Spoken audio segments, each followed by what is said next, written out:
Evan Cole's phone screamed at 2:47 a.m., shattering the silence of another sleepless night. The voice on the other end was raw with terror, a woman he'd never met, begging him to come to St. Catherine's Hospital before it was too late.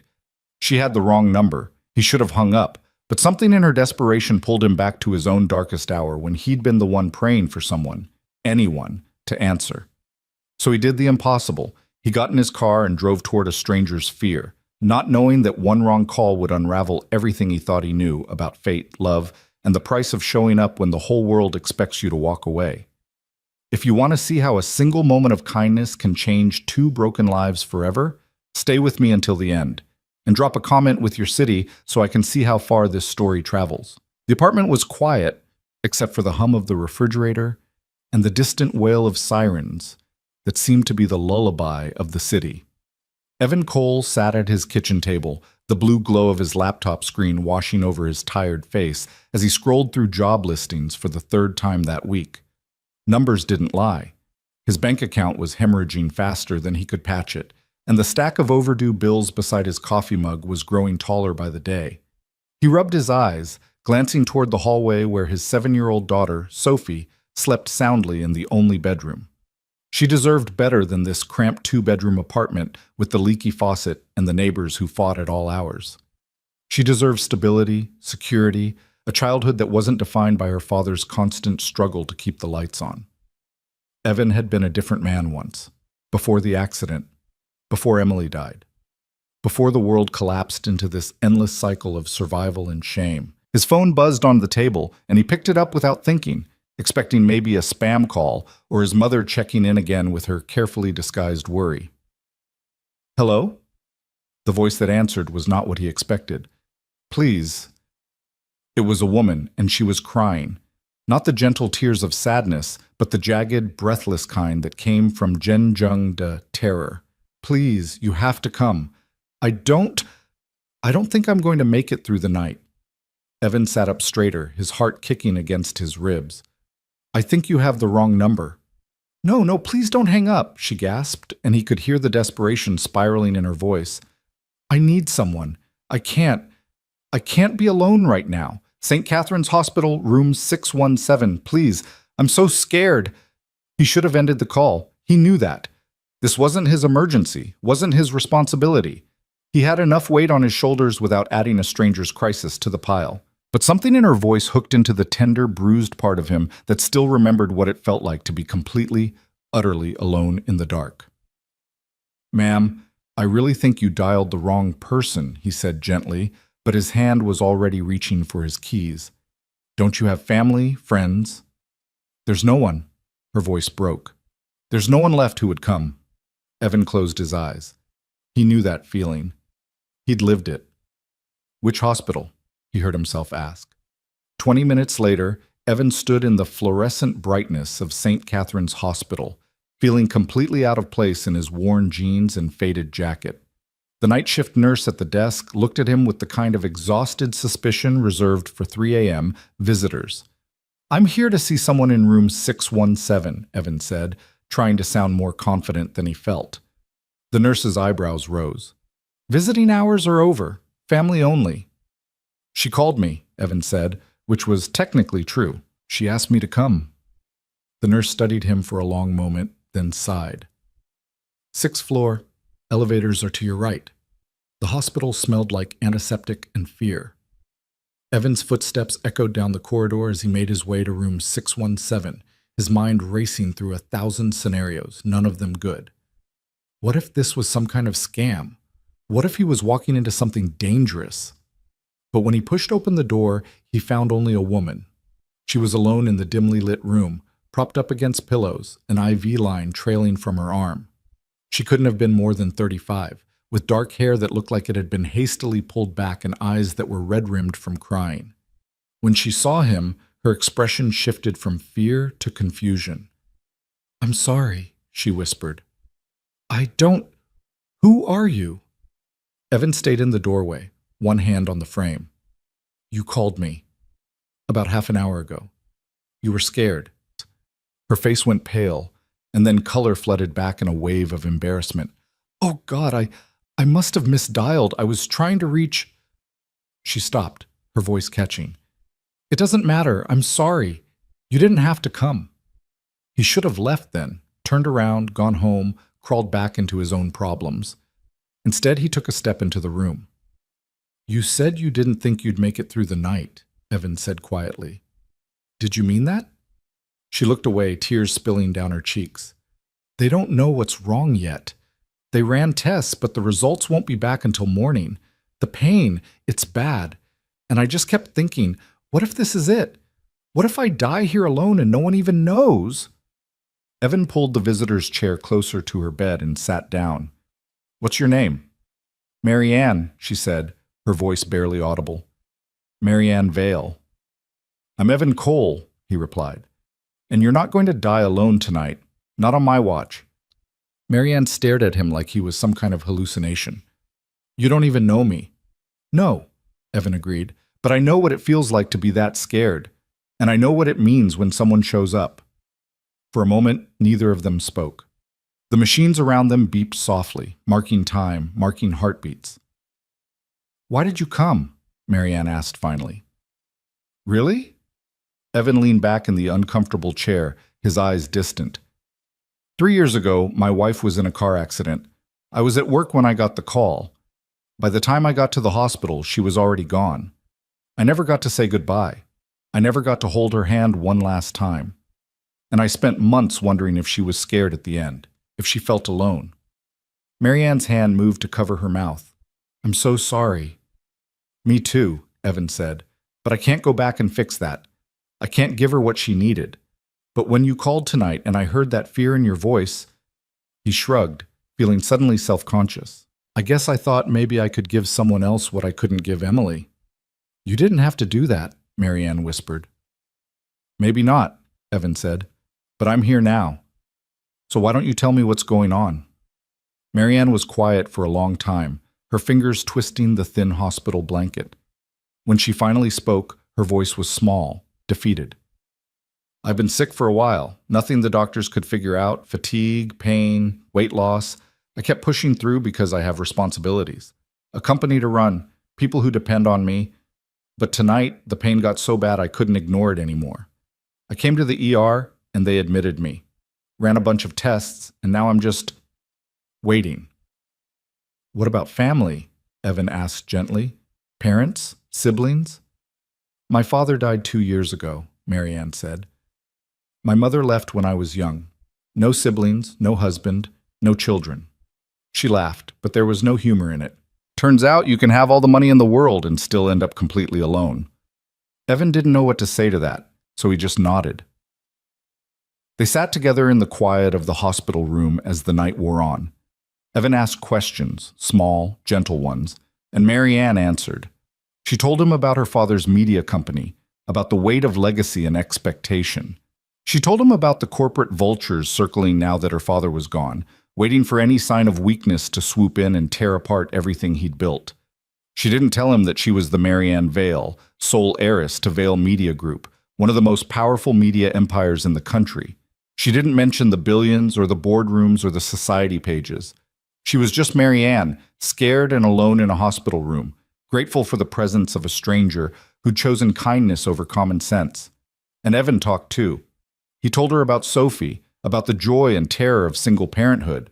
He told her about the jobs he'd lost, the dreams he'd given up, the daily grind of just trying to survive. He didn't mention that he'd once been a rising star in emergency medicine, a trauma surgeon with a bright future. That part of his life felt like it belonged to someone else now. Around 5 in the morning, a nurse came in to check Marianne's vitals. She looked surprised to see Evan still there but said nothing, just made her notes and left. You should go, Marianne said once they were alone again. You must have work, a life. I have a daughter who's still asleep, Evan said, and a very understanding babysitter who won't mind that I'm not back yet. I'm staying until the doctor comes. Why? Marianne asked, and there was genuine confusion in her eyes. Why would you do this for someone you don't even know? Evan considered the question. Why had he come? Why was he still here? The easy answer was Emily, the ghost of his wife and the guilt he carried. But sitting here with Marianne, watching the fear slowly fade from her eyes as the night gave way to dawn, He realized it was something more than that. Because someone should, he said simply. Because you shouldn't have to go through this alone. And because, he paused, searching for the right words. Because sometimes showing up is the only thing that matters. Marianne's eyes filled with tears, but she was smiling. You're a good man, Evan Cole. I'm just a man who answered a phone call, Evan replied. At 6:47 a.m., Dr. Rachel Shen entered the room, tablet in hand, her expression carefully neutral in the way doctors learn to mask both good and bad news. She stopped short when she saw Evan, then looked at Marianne with raised eyebrows. This is Evan, Marianne said quickly. He's a friend. He can stay. Dr. Shen nodded slowly, then pulled up a chair on the opposite side of the bed. Ms. Vale, I have your test results. Evan started to stand, to give them privacy, but Marianne's hand shot out and grabbed his wrist. Her grip was surprisingly strong, desperate. Please stay, she whispered. He sat back down, his hand covering hers. Dr. Shen took a breath. The imaging showed a mass in your abdomen. We ran several blood tests, and the markers are concerning. I've already called in an oncologist for a consultation, but I need to be honest with you. This looks like cancer. We won't know the exact type or stage until we do a biopsy, but given the size and location, we're looking at something aggressive. The word hung in the air like a bomb. Cancer. Marianne's hand tightened on Evan's. How aggressive? We'll know more after the biopsy, Dr. Shen said. But I want to be clear. This is serious, and we need to move quickly. The oncologist will be here within the hour to discuss next steps. Okay, Marianne said, her voice hollow. Okay. Dr. Shen stood, her expression softening. I know this is terrifying, but St. Catherine's has one of the best oncology departments in the state. You're in good hands. When the doctor left, Marianne turned to Evan, her face crumbling. I'm going to die. You don't know that, Evan said firmly, moving his chair closer. You heard her. You need a biopsy first, more tests. This is scary as hell, but it's not over. I'm alone, Marianne said, and the words seemed to break something inside her. I'm going to fight this alone. Evan held her hand, this stranger who'd become something more over the course of one long night. You're not alone right now. And in that moment, he meant it. Whatever happened next, whatever this was, he would see her through the morning. What Evan didn't know, what he couldn't have known, was that Marianne Vale was not just any patient. She was the sole heir to a media empire worth billions. She was the face on magazine covers, the name whispered in boardrooms, the woman 1,000 powerful people wanted to either control or destroy. And sitting beside her, holding her hand while she received the worst news of her life, Evan Cole had just stepped into a world that would change everything he thought he knew about survival, sacrifice, and the strange ways fate intervenes when you least expect it. The oncologist arrived an hour later, a sharp-eyed woman named Dr. Patricia Okonkwo, who spoke with the kind of efficient compassion that came from years of delivering hard truths. She explained the biopsy procedure, the treatment options they'd discuss once they had definitive answers, the timeline they were working with. Marianne listened, nodded, asked the right questions. But Evan could see the terror beneath her composure, the way her hands trembled despite her steady voice. When Dr. Okonkwo left, promising to schedule the biopsy for later that day, Marianne turned to Evan. I need to make some calls, she said. Business things, before word gets out. Do you want me to go? Evan asked. She shook her head. Actually, could you stay just a little longer? So Evan stayed while Marianne made her calls. He listened as she spoke to lawyers, executives, people whose names he vaguely recognized from news broadcasts. She was composed, professional, revealing nothing of what she'd just learned. But when she finally set the phone down, her mask cracked. I can't let them see me weak, she said quietly. The board, the shareholders, the competitors, if they know I'm sick, if they think I'm vulnerable, they'll tear the company apart. My father's legacy, everything he built, it'll be gone. Maybe you need to focus on yourself right now, Evan suggested. Let the business wait. Marianne laughed, a bitter sound. You don't understand. Vale Media Group isn't just a company. It's a target.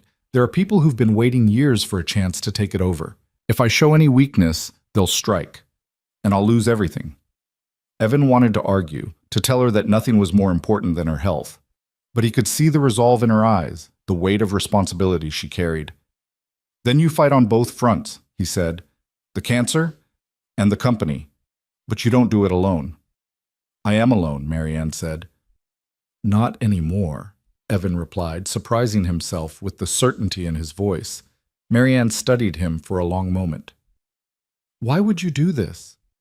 You don't owe me anything. You have your own life, your own problems. Because 3 years ago, I learned that the worst thing in the world is facing something terrible with no one beside you, Evan said.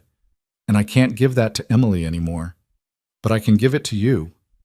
Marianne's eyes filled with tears. I don't even know you. Then we'll get to know each other, Evan said simply. They sat in silence for a while, the hospital sounds a steady backdrop. The beep of monitors, the shuffle of nurses in the hallway, the distant ding of elevators. Evan checked his phone and saw 3 texts from his neighbor, Mrs. Rodriguez, who watched Sophie in emergencies.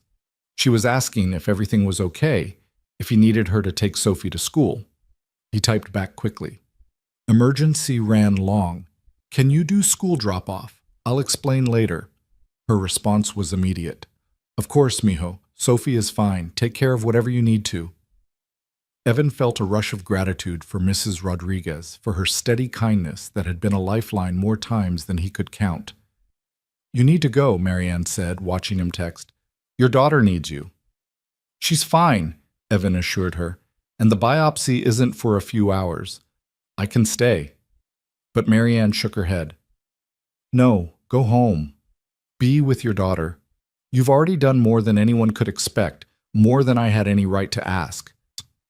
Evan hesitated, torn between the pull of responsibility at home and the strange, fierce need to stay beside this woman he'd only just met. Will you come back? Marianne asked, and her voice was small, vulnerable in a way that made his chest ache. Do you want me to? Evan asked. Yes, Marianne said. Please. So Evan left, promising to return that afternoon, after Sophie was home from school and settled with Mrs. Rodriguez. He walked out of the hospital into the bright morning sun, feeling like he'd just lived through a week rather than a single night. His phone rang as he reached his car. An unknown number. For a second, his heart jumped, thinking it might be Marianne calling from a different phone. But when he answered, the voice was male, clipped, professional. Mr. Cole, this is James Hartwick. I'm Mrs. Vale's attorney. She gave me your number and asked me to contact you. Evan's hand tightened on his car door. Is she okay? She's fine, Hartwick said, though his tone suggested surprise at Evan's concern. She wanted me to thank you for staying with her this morning. She also wanted me to arrange compensation for your time. I don't want money, Evan said immediately. There was a pause. I see. Well, she anticipated you might say that. She asked me to at least cover any work you missed today. She's quite insistent. Evan thought about his bank account, about Sophie's upcoming birthday, about the electric bill he'd been putting off. Pride warred with pragmatism. That's not necessary, he said. But thank you. Mr. Cole, Hartwick said, and there was something different in his voice now, a kind of careful curiosity. May I ask, how do you know Ms. Vale? I don't, Evan said. She called the wrong number last night, and I showed up. Another long pause. I see. Well, on behalf of Ms. Vale, I thank you for your kindness. After Hartwick hung up, Evan sat in his car for a long moment, trying to process the surreal nature of the last 8 hours. He'd answered a wrong number and ended up sitting beside a stranger through her darkest hours. He'd made a promise to come back, to be there for someone he didn't know. It was irrational, impractical, probably a mistake. But as Evan started his car and headed home, he couldn't shake the feeling that something significant had just shifted in his life, that the wrong call at 2 a.m. had been exactly right in ways he couldn't yet understand. When he got home, Sophie was already gone to school, and Mrs. Rodriguez was cleaning up breakfast dishes in his kitchen. She took one look at him and pulled out a chair. Sit, she commanded. I'll make coffee. Then you tell me what happened. So Evan sat and told her about the call, about Marianne, about the cancer diagnosis and the strange connection he'd felt. Mrs. Rodriguez listened without interrupting, her wise, weathered face thoughtful. "You're going back," she said when he finished. It wasn't a question. "I told her I would," Evan said. Mrs. Rodriguez nodded slowly. "Your Emily would be proud of you, mijo. You have a good heart." Evan felt his throat tighten. "I don't know what I'm doing." "None of us do," Mrs. Rodriguez said. "But showing up, that's half of everything in this life. You showed up. That matters." Evan slept for a few hours, his alarm set for noon so he could be back at the hospital by 2.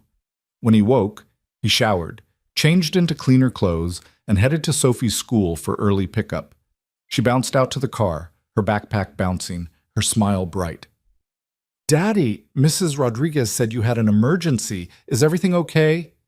"Everything's fine, sweetheart," Evan assured her, hugging her tight. "But I need to go help someone this afternoon. Is it okay if you stay with Mrs. Rodriguez for a few more hours?" Sophie's face fell slightly. "Is it someone sick?" Evan hesitated, then nodded. "Yes. She's in the hospital, and she doesn't have anyone else." Sophie thought about this, her 7-year-old mind working through the ethics of the situation. Then she nodded solemnly. "Okay. You should help her. That's what Mommy would do." Evan's heart squeezed. "You're right. That's exactly what Mommy would do." Back at the hospital that afternoon, Evan found Marianne's room transformed. There were flowers everywhere, elaborate arrangements that must have cost hundreds of dollars each. A laptop sat open on a rolling table, and Marianne was on the phone, her voice sharp and businesslike despite the hospital gown and IV line.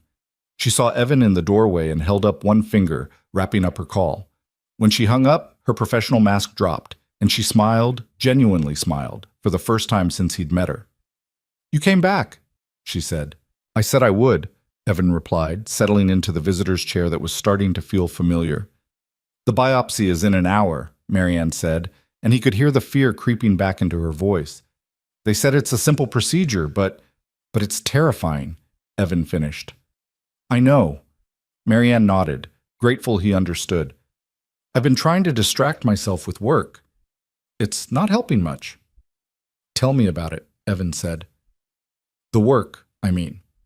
What does Vale Media Group actually do?" So Marianne talked, and as she did, Evan began to understand the scope of what she'd inherited: publishing, television networks, digital media platforms, production studios. Her father had built an empire, and now she was trying to hold it together while powerful men on the board questioned whether a woman in her 30s could possibly manage it all. "They've been testing me since the day my father died," Marianne said, anger sharpening her words. "Every decision questioned, every initiative scrutinized. They're waiting for me to fail so they can swoop in and take over. Some of them have already made offers to buy out my shares." "And you've said no," Evan said. "Every time," Marianne confirmed. "This company is my father's legacy. I won't let them destroy it just because I'm not the son they wanted." Evan heard the pain beneath her defiance, the weight of never being quite enough in someone else's eyes. He knew that feeling intimately. "They're going to use this against you," he said quietly. "The cancer, if word gets out—" "It can't get out," Marianne interrupted. "Not yet. Not until I have a treatment plan, until I know what I'm dealing with. If the board finds out I'm sick before I'm ready—" She shook her head. "It'll be a feeding frenzy."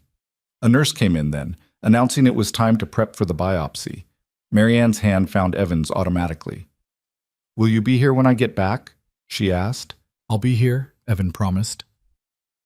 He waited in her room while she was gone, surrounded by expensive flowers and the trappings of wealth.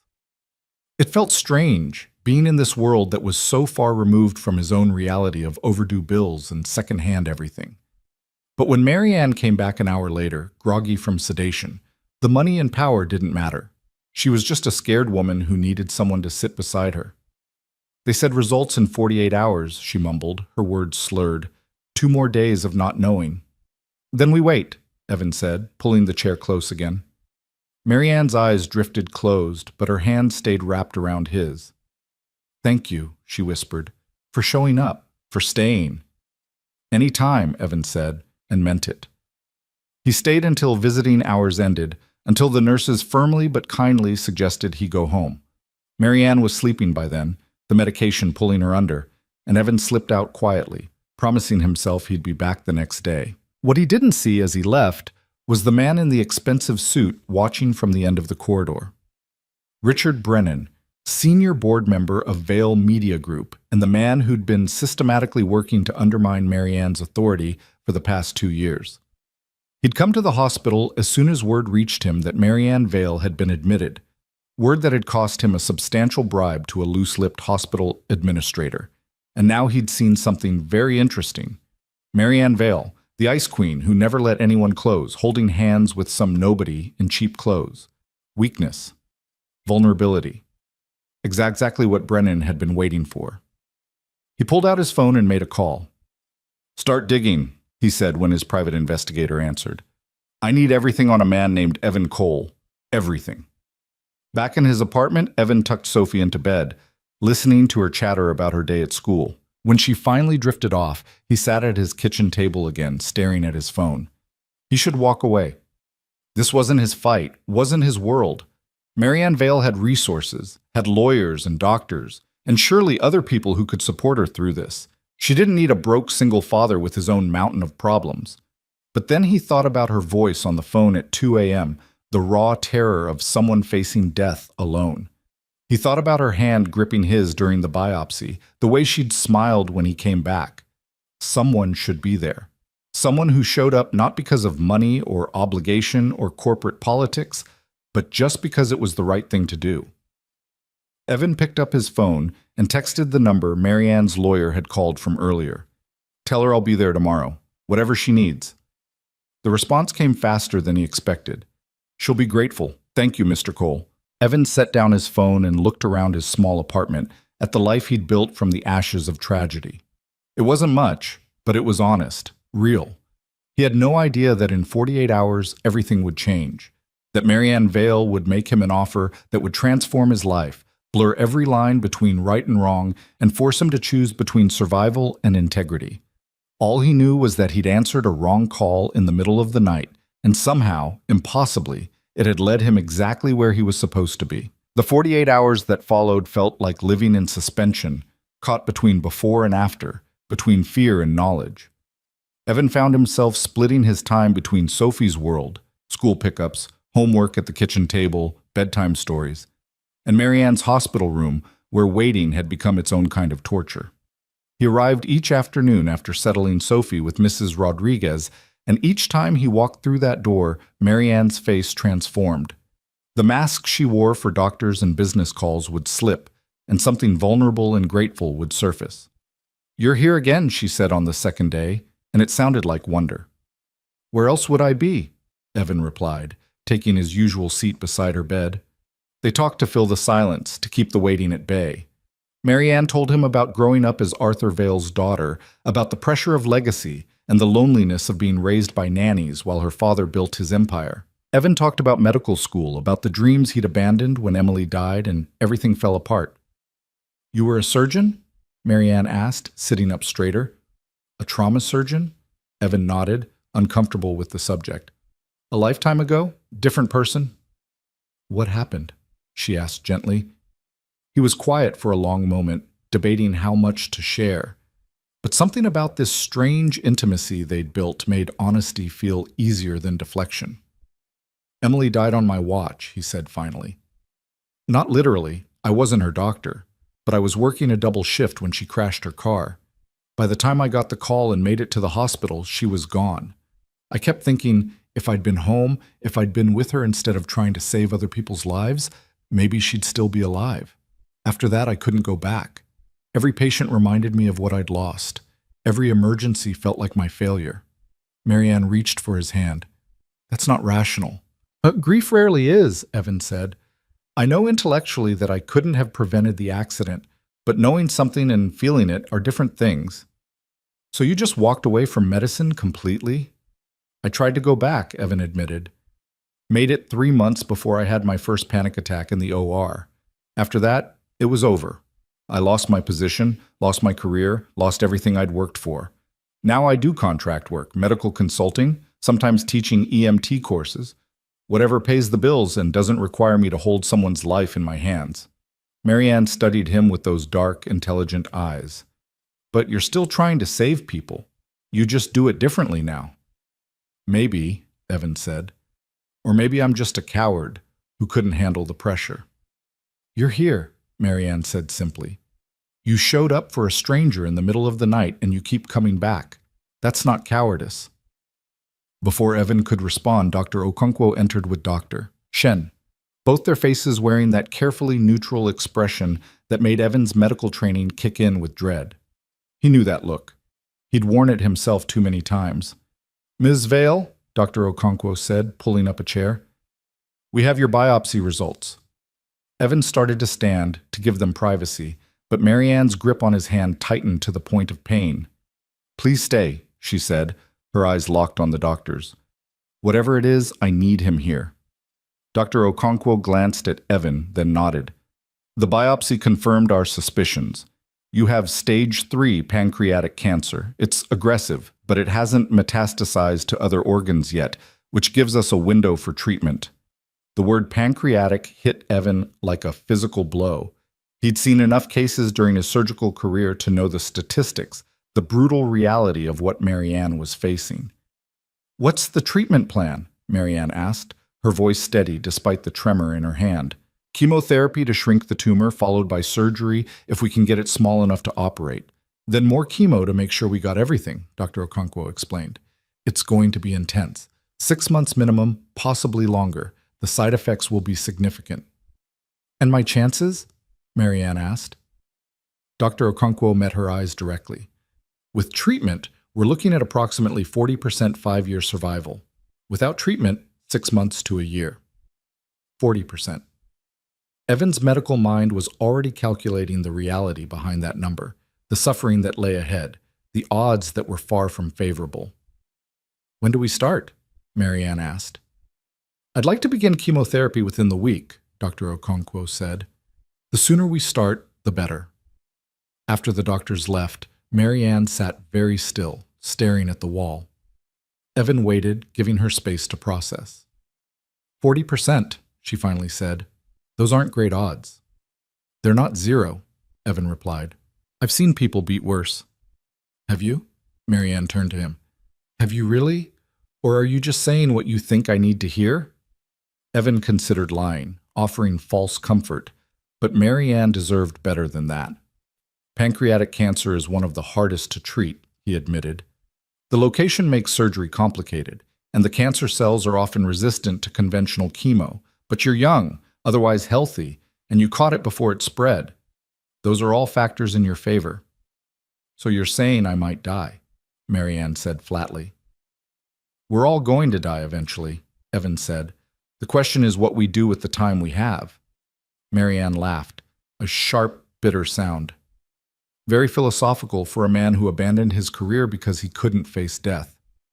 The words should have stung, but Evan understood they came from fear, from the desperate need to lash out at someone, anyone.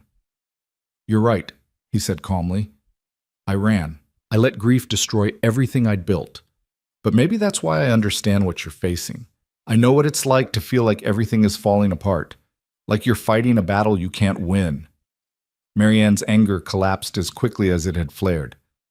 I'm sorry, that was cruel. It was honest, Evan said.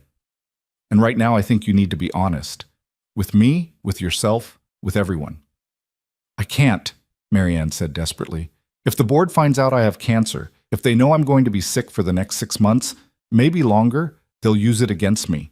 Richard Brennan has been trying to force me out since the day my father died. This will be the excuse he needs. Then you fight on both fronts, Evan said. The cancer and the company. How? Marianne asked. I can barely think straight right now. In a week, I'll be starting chemo. I'll be weak, sick, possibly unable to work. How am I supposed to run a media empire while I'm fighting for my life? Evan didn't have an answer. The situation was impossible, a cruel choice between health and legacy. Marianne was discharged the next day with strict instructions to rest before beginning treatment. Evan drove her home, not to some hospital or care facility, but to a penthouse apartment in one of Manhattan's most exclusive buildings. The doorman greeted her by name, and the private elevator required a key card. "You can come up," Marianne said when Evan hesitated in the lobby. "Unless you need to get back to Sophie." "Mrs. Rodriguez has her until 6, Evan said, checking his phone. "I have time." The penthouse was everything he'd expected and nothing like he'd imagined. Yes, it was luxurious, floor-to-ceiling windows overlooking Central Park, artwork that probably cost more than his annual salary, furniture that looked like it belonged in a museum. But it was also sterile, impersonal, like a hotel suite rather than a home. "It was my father's place," Marianne said, reading his expression. "I never changed anything after he died. I kept thinking I should make it mine, but I've been so busy with the company." She trailed off, looking around like she was seeing it for the first time. "It doesn't feel like home, does it?" "Home is what you make it," Evan said diplomatically. Marianne walked to the windows, staring out at the city. "When I start treatment, I won't be able to keep up appearances. The board meets monthly. I have public events, investor meetings, media obligations. How am I supposed to do any of that when I can barely stand?" "You delegate," Evan suggested. "You trust your team." "I don't have a team I can trust," Marianne said. "Not really. The executives report to the board as much as to me. My assistant is competent but not equipped to handle the politics. And the board," she laughed bitterly, "the board would love nothing more than to see me fail." Evan moved to stand beside her at the window. "Then you need someone in your corner, someone who doesn't have a corporate agenda." "I have lawyers," Marianne said. "I'm not talking about lawyers," Evan replied. "I'm talking about someone who's there for you, who shows up when things get hard." Marianne turned to face him, and in the late afternoon light, she looked younger, more vulnerable than he'd yet seen her. "Why are you doing this?" she asked quietly. "You keep showing up, keep helping, but you never ask for anything in return." "Why?" Evan thought about the question, about all the easy answers he could give. Because of Emily, because of guilt, because he needed to feel useful again. But the truth was simpler and more complicated than any of those things. "Because you needed someone," he said. "And I was there. That's all." "That's not nothing," Marianne said. "That's—" She stopped, shaking her head. "I don't know how to accept help. I've spent my whole life learning to be independent, to not need anyone. My father taught me that needing people made you weak." "Your father was wrong," Evan said gently. "Needing people doesn't make you weak. It makes you human." They stood in silence for a moment, the city sprawling beneath them, millions of people going about their lives, unaware that in this penthouse, two strangers were building something neither of them quite understood. "I have an idea," Marianne said suddenly, her voice taking on a different quality, sharper, more businesslike. "It's probably crazy. You'll probably say no, but hear me out." "I'm listening," Evan said. Marianne moved away from the window, pacing now, her mind clearly working through something. "The board expects me to be strong, unshakable. They expect me to navigate the next year without any support, without any weakness. But what if I didn't have to do it alone?" "You're not alone," Evan said. "I already told you." "No, I mean publicly," Marianne interrupted. "What if I had someone by my side, someone stable, trustworthy, someone who could be there for the public events, the media appearances, all the times I need to project strength but might not have it?" Evan felt something shift in the conversation, a turn toward territory he didn't quite follow. "I don't understand what you're asking." Marianne stopped pacing and faced him directly. "I'm asking you to be my partner, publicly. To stand beside me while I go through treatment, to attend events with me, to help me maintain the appearance that everything is under control." "You want me to pretend to be your boyfriend?" Evan asked, incredulous. "Not pretend," Marianne said quickly. "Or rather, not entirely. We'd have a contract, an arrangement. You'd be compensated for your time, of course, generously, enough to secure Sophie's future, pay for college, whatever you need, and in return, you'd be my partner, someone I can trust, someone who doesn't have a corporate agenda, someone who's already proven they'll show up when it matters." Evan stared at her, trying to process what she was proposing. "You want to hire me to be your fake boyfriend?" "I want to hire you to be genuine support in a world full of people with hidden agendas," Marianne corrected. "Yes, there would be public appearances. Yes, the media would make assumptions. But the core of it would be real. You'd be there for me. helping me through the hardest fight of my life. Everything else is just window dressing." "This is insane," Evan said. "Is it?" Marianne challenged. "You need money. I need support. We've already established that we work well together, that there's trust between us. This would be mutually beneficial." "This would be lying to everyone," Evan said. "The media, your board, the public." "Would it?" Marianne asked. "You've been showing up for me every day. You held my hand through the diagnosis. You're here now in my home because you care about what happens to me. How is that a lie?" Evan shook his head, moving away from her.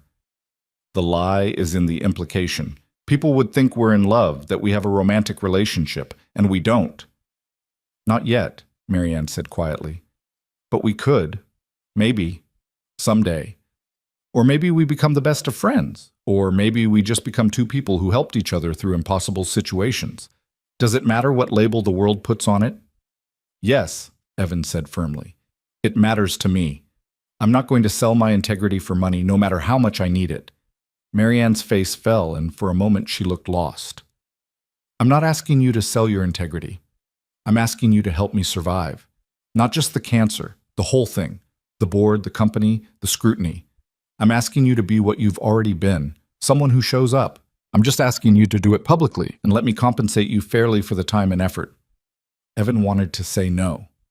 Every rational part of his brain was screaming at him to walk away, to not get tangled up in whatever mess this would create. But he looked at Marianne, at the desperation barely hidden beneath her composure, and he understood something crucial. She wasn't asking for a performance. She was asking for a lifeline. "How would this work?" he heard himself ask. Hope flared in Marianne's eyes. "We'd draw up a contract, something clear and legal. You'd attend events with me as needed, probably once or twice a week, more during major company functions. You'd be compensated monthly, with bonuses for any additional time required. The contract would include NDAs, of course, and clear boundaries about what's expected and what isn't." "And when people ask how we met?" Evan asked. "We tell them the truth," Marianne said. "I called you by mistake one night when I was scared. You showed up. We connected. It's not a lie. It's just not the whole story." "And when your treatment is over? When you don't need me anymore?" Marianne met his eyes. "The contract would be for 6 months initially, with options to extend or terminate based on mutual agreement. When it ends, we part ways as friends. No hard feelings, no obligations." Evan walked to the window, looking out at the city. He thought about Sophie, about the opportunities this money could provide. Music lessons, a better school, college savings, security. But he also thought about Emily, about the promises he'd made to live with integrity, to teach Sophie that some things mattered more than money. "I need to think about it," he said finally. "Of course," Marianne said, and he could hear the disappointment she was trying to hide. "Take all the time you need." Evan turned to face her. "I'm not saying no, but this is a big decision. I need to consider what it means, what the consequences might be. And I need to figure out how to explain this to Sophie." "Sophie," Marianne repeated softly. "I hadn't thought about how this would affect her." "Everything I do affects her," Evan said. "She's my priority, always." "As she should be," Marianne agreed. "I would never ask you to compromise that." Evan checked his phone. Nearly 6. "I need to get home, but I'll think about your offer. Seriously." "That's all I ask," Marianne said. She walked him to the door, and in the elevator lobby she caught his hand. "Thank you," she said, "for considering it, for not just walking away." "I told you I'd be here," Evan replied. "Whatever happens, that doesn't change." The next 2 days, Evan wrestled with the decision. He ran the numbers. What Marianne was offering would transform his financial situation overnight. He could pay off his debts, secure Sophie's future, stop living in constant anxiety about the next crisis. But he couldn't shake the feeling that accepting would fundamentally change something in himself, some line between helping someone and being bought. Mrs. Rodriguez listened to his dilemma with her usual patience, never offering judgment, just asking questions that forced him to examine his own motivations. "Why does it feel wrong to you?" she asked over coffee in his kitchen. "Because it's not real," Evan said.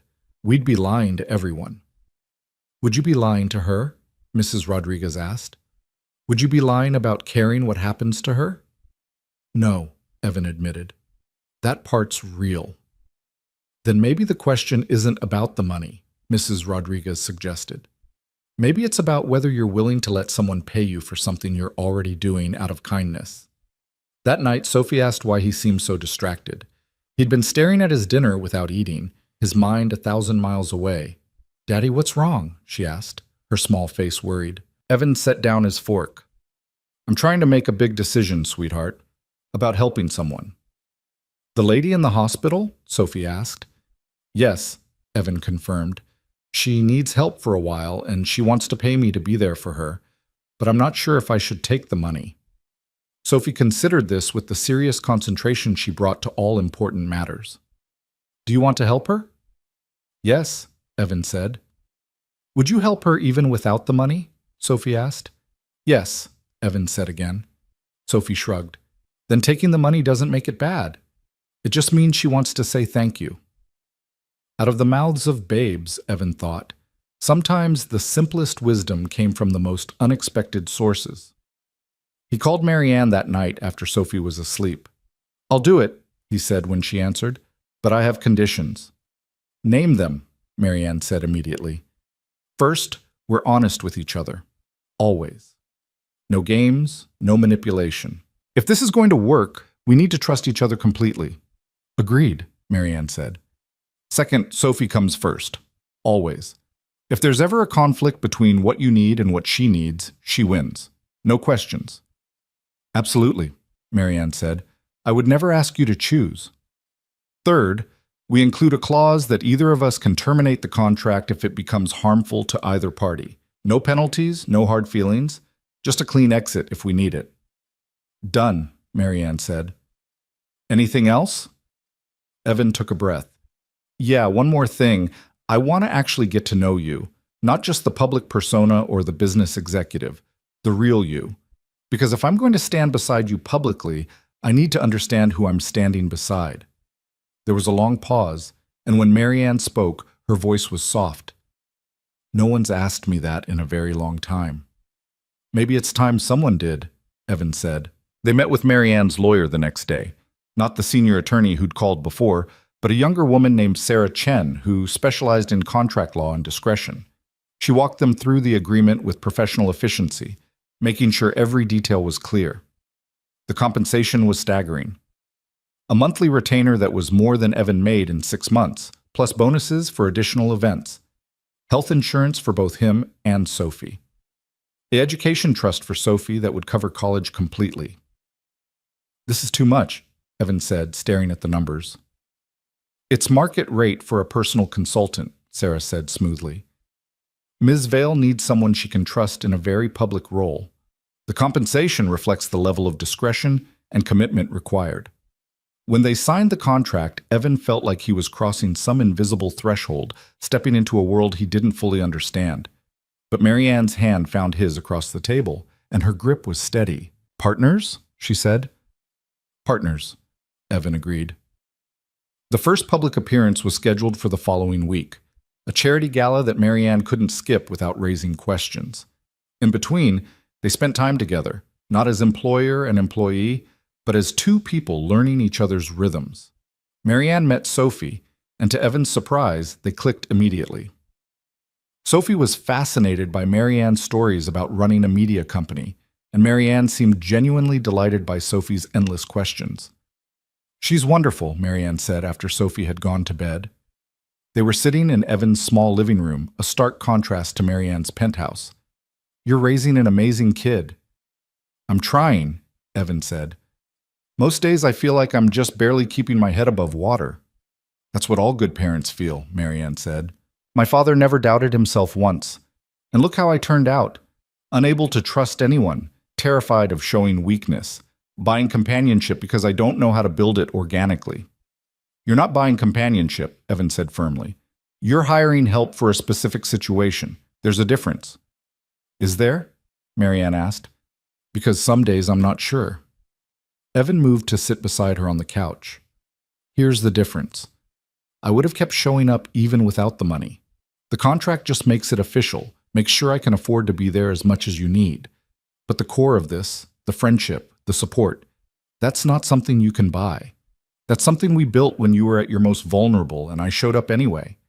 Marianne's eyes filled with tears. I'm scared, Evan, of the cancer, of the treatment, of losing control of my father's company, of being alone through all of it. You're not alone, Evan said, taking her hand. That's what this whole arrangement is about, making sure you don't have to face any of it alone. She leaned against his shoulder, and they sat in comfortable silence, the television playing softly in the background. It wasn't romantic, wasn't anything more than two people finding comfort in presence. But it was real, and that mattered more than any contract or compensation. The night before the gala, Marianne's first chemotherapy treatment left her violently ill. Evan sat beside her in the penthouse bathroom, holding her hair back, just as he'd done for Emily during her difficult pregnancy with Sophie. I can't do this, Marianne gasped between bouts of nausea. I can't go tomorrow. People will know something's wrong. Then we cancel, Evan said calmly. Your health comes first. I can't cancel, Marianne said desperately. The board will ask questions. Richard Brennan will use it against me. Then we tell them you have the flu, Evan suggested. We'll reschedule. But Marianne shook her head stubbornly. No, I have to go. I have to show them I'm strong. Being strong doesn't mean destroying yourself, Evan argued. It means knowing your limits. Marianne looked at him with exhausted eyes. What would you do? If you were me? Evan thought about it seriously. I'd go. But I'd leave early if I needed to. I'd have a backup plan, and I'd trust my partner to help me through it. Okay, Marianne said finally. Okay, we'll go. Together. The next evening, Evan stood in front of his bathroom mirror, adjusting the bow tie of the tuxedo Marianne had insisted on buying for him. He barely recognized himself. He looked like someone who belonged in Marianne's world, someone successful and put together. But inside, he was still just Evan Cole, single father, former surgeon, man who'd barely kept his life together for the past 3 years. Sophie appeared in the doorway, her eyes wide. Daddy, you look like a prince, Evan smiled. I feel like I'm playing dress-up. You look handsome, Mrs. Rodriguez said, appearing behind Sophie. Your Emily would be proud. Evan's throat tightened. Would Emily be proud? Or would she think he'd sold out, compromised everything they'd believed in for money? He'd never know. All he could do was move forward and hope he was making the right choice. When the car service arrived to take him to Marianne's penthouse, Sophie hugged him tight. Have fun at the fancy party, Daddy, and take care of your friend. I will, sweetheart, Evan promised. Marianne was waiting in her apartment, and when she opened the door, Evan's breath caught. She wore a midnight blue gown that somehow made her look both powerful and fragile, her hair swept up, her makeup carefully applied to hide the signs of illness. You look beautiful, Evan said. I look like I'm trying too hard, Marianne replied, but she was smiling. You clean up pretty well yourself.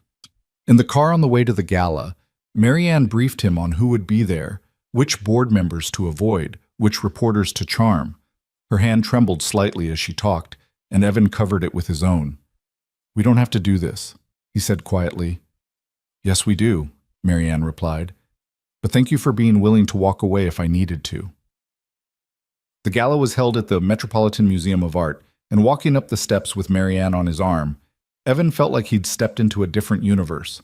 Cameras flashed, reporters shouted questions, and Marianne handled it all with practiced grace. Ms. Vale, who's your companion? Marianne smiled, her hand tightening on Evan's arm. This is Evan Cole. He's very special to me.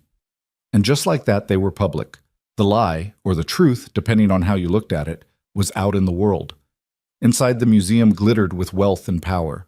Evan stayed close to Marianne, watching for signs that she was struggling, ready to extract her if needed.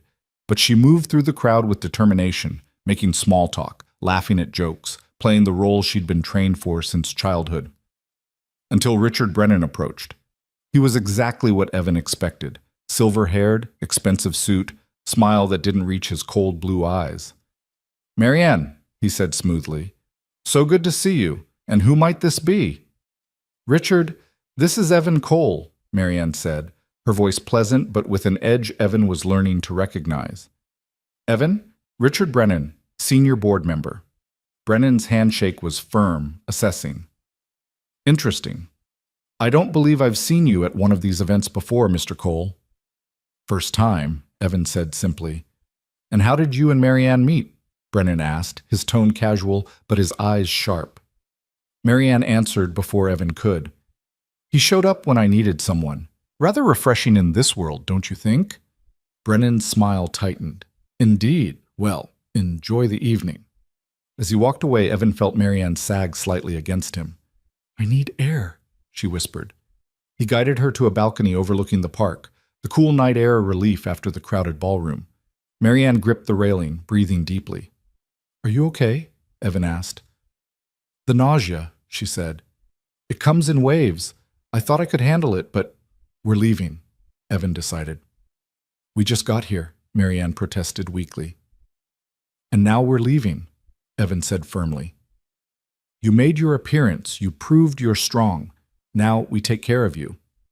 For a moment he thought she'd argue, but then she nodded, relief flooding her face. Okay. Thank you. They made their exit quietly, Marianne claiming a headache, Evan's arm steady around her. In the car, she collapsed against him, exhausted. I'm sorry, she murmured. I thought I could do this. You did do it, Evan said. You showed up, you faced them all, and you left on your own terms. That's strength, Marianne. Back at her penthouse, Evan helped her out of the gown and into comfortable clothes, his movements professional, respectful. When she was settled on the couch, he made her tea and sat beside her. Tomorrow's going to be interesting, Marianne said, scrolling through her phone. The photos are already online. Media Heiress steps out with Mystery Man. They work fast. Are you ready for this? Evan asked. The speculation, the attention. Marianne set down her phone and looked at him. I'm ready to not be alone anymore. Everything else we'll figure out. And sitting there in the quiet of her penthouse, the city lights glittering below, Evan realized that somehow, impossibly, they'd become exactly what they'd agreed to be. Partners. Friends. Two people fighting impossible battles and choosing not to do it alone. The contract said 6 months. But looking at Marianne now, seeing the trust in her eyes, Evan wondered if 6 months would be nearly enough time to untangle everything they were building. Or if maybe, just maybe, this arrangement would become something neither of them had planned for. Something real, something lasting, something that started with a wrong number and led exactly where they both needed to be. The photos hit the morning news cycle like wildfire. Evan woke to 17 missed calls and a text from Marianne that simply read, "We're front page everywhere. Brace yourself." He scrolled through the headlines on his phone while Sophie ate cereal at the kitchen table, blissfully unaware that her father's face was plastered across gossip sites and financial news outlets alike. Mystery Man captures Media Heiress's heart. Marianne Vale's secret romance. Who is Evan Cole? His phone buzzed again. This time it was Sarah Chen, Marianne's lawyer. Mr. Cole, we need to prepare you for what's coming, she said without preamble. The press is going to dig into your background, aggressively. I need you to send me a list of anyone who might talk to reporters, ex-girlfriends, former colleagues, anyone with an axe to grind. We need to get ahead of this. Evan's stomach twisted. I don't have anything to hide. Everyone has something, Sarah said, not unkindly. The question is whether we can control the narrative before someone else does. I'll send over a media training packet. Don't speak to any reporters without clearing it through me first. After she hung up, Evan sat staring at his phone, the weight of what he'd agreed to settling over him like a heavy coat. This wasn't just showing up at a hospital anymore. This was his life, Sophie's life, becoming public property. Daddy? Sophie looked up from her cereal. You look worried. He forced a smile. Just work stuff, sweetheart. Nothing for you to worry about. But Sophie was perceptive beyond her years. Is it about the pretty lady, Marianne? Evan hesitated, then decided honesty was better than evasion. Yeah, we went to a party last night and some people took pictures. Now everyone wants to know about us. Sophie considered this. Do you like her? Like Mommy liked you? The question caught him off guard. It's complicated, Soph. We're friends. Good friends. She needs help right now, and I'm helping her. But you could like her, Sophie said. If you wanted to. Could he? Evan hadn't let himself think about it in those terms. Marianne was beautiful, brilliant, brave in ways that took his breath away. But she was also his employer, technically, and she was fighting for her life. Romance seemed both impossible and irrelevant. Maybe, he told Sophie, someday. Right now, she just needs a friend. Sophie nodded sagely. Mommy would want you to be happy, Daddy. She told me before she died. She said if anything happened to her, you should find someone to love again. Evan's throat closed. Emily had said something similar to him, too, during her pregnancy when complications had scared them both. He'd dismissed it then, unable to imagine loving anyone else. Your mom was pretty smart, he managed. The smartest, Sophie agreed. By midday, the media attention had intensified.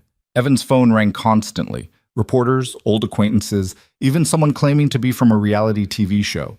He ignored them all, following Sarah's instructions to the letter. Marianne called in the afternoon, her voice tired. I'm sorry.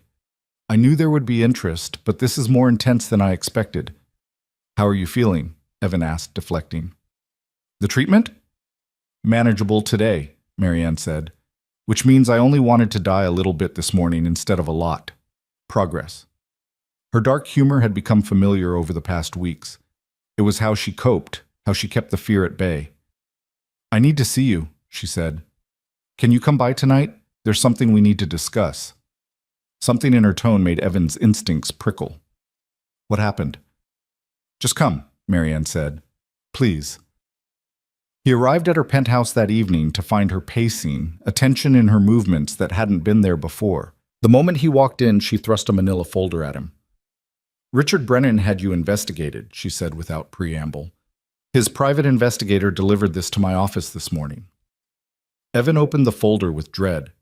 Inside was a comprehensive dossier on his life, his medical career, Emily's death, his financial struggles, even photos of Sophie at school. Everything laid out in clinical detail, waiting to be weaponized. He knows everything, Marianne said, her voice shaking with anger. Your background, your debts, Sophie's school. He knows about our contract.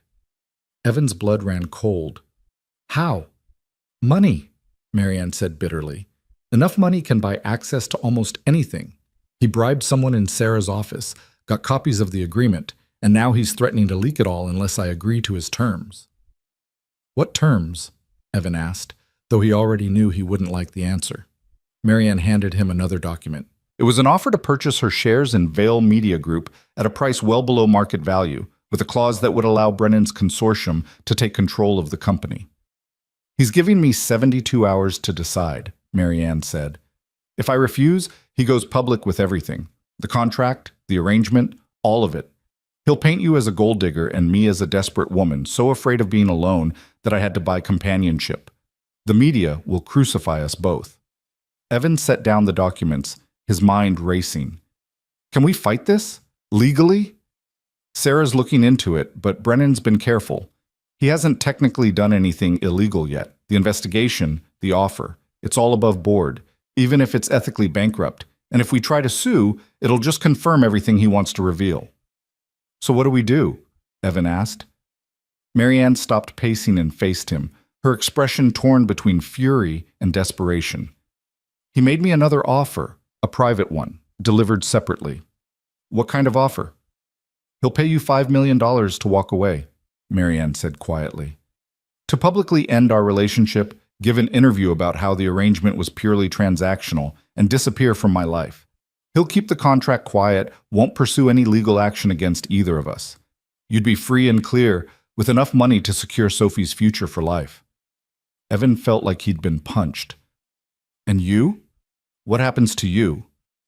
I lose the company, Marianne said, her voice breaking.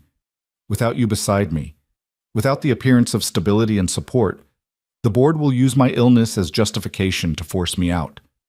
Brennan gets what he wants, my father's legacy gets dismantled, and I spend whatever time I have left fighting cancer alone. That's not happening, Evan said immediately. $5 million, Evan, Marianne said, and he could see she was fighting tears. That's life-changing money. You could give Sophie everything. The best schools, college fully funded, a house, security, everything you've been struggling for. At the cost of betraying you, Evan said. At the cost of my integrity. No. You don't understand, Marianne said desperately. This isn't your fight. You showed up out of kindness, and now you're caught in something ugly and political and dangerous. I won't let you sacrifice Sophie's future for me. Evan crossed the room and took her shoulders gently. Listen to me. I made a choice when I answered your call. I made another choice when I signed that contract, and I'm making a choice right now. I'm not walking away. Why? Marianne demanded, tears spilling down her cheeks. Why would you do this? You could take the money and run. No one would blame you. I would blame me, Evan said simply. And more importantly, Sophie would learn that when things get hard, you take the money and abandon people who need you. That's not the lesson I want to teach my daughter. Marianne collapsed against him, sobbing. Evan held her, letting her cry out the fear and frustration and overwhelming stress of fighting battles on too many fronts.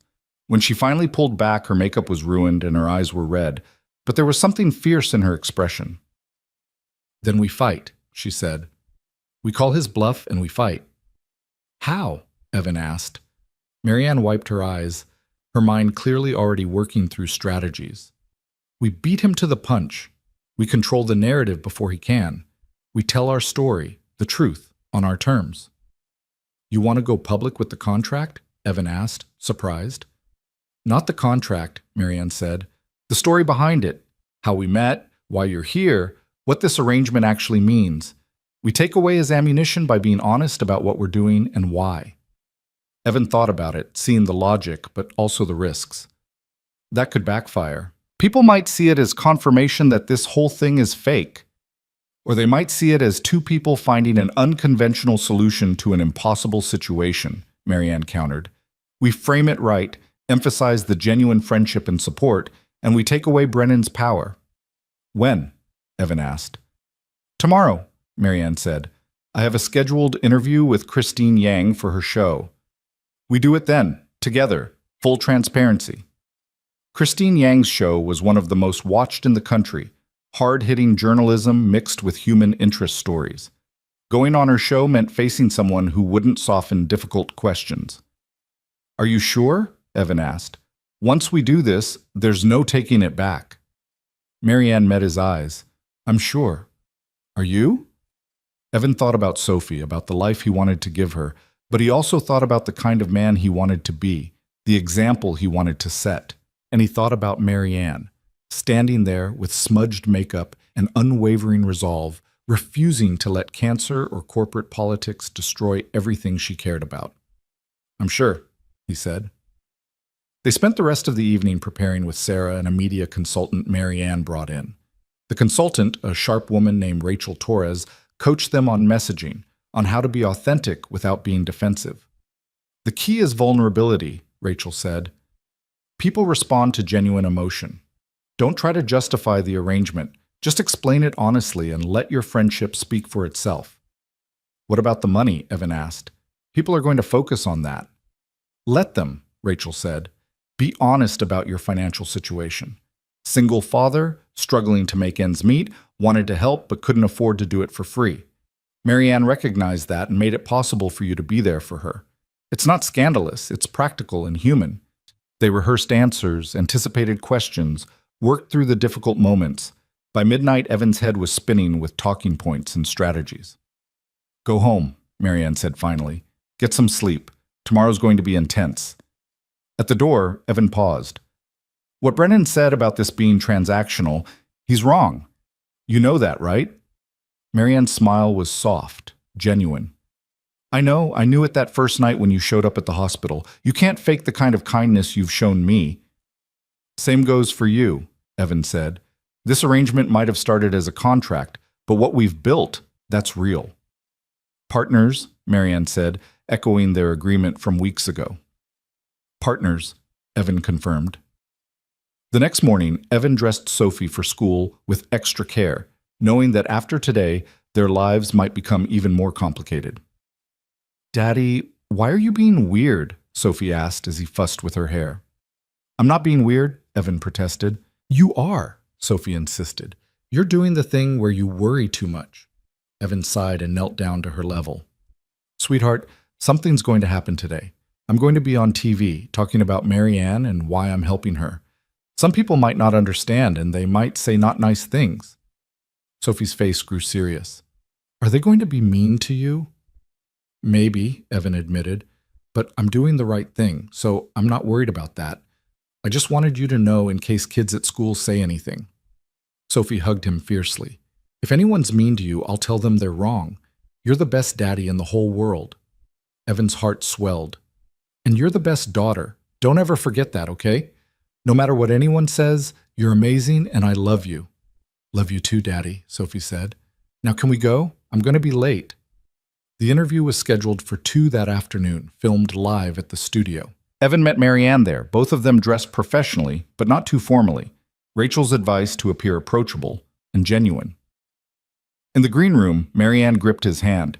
She'd lost more weight in recent weeks, the chemotherapy taking its toll, but she'd also gained something else, a kind of fierce determination that made her more beautiful than any amount of physical health could.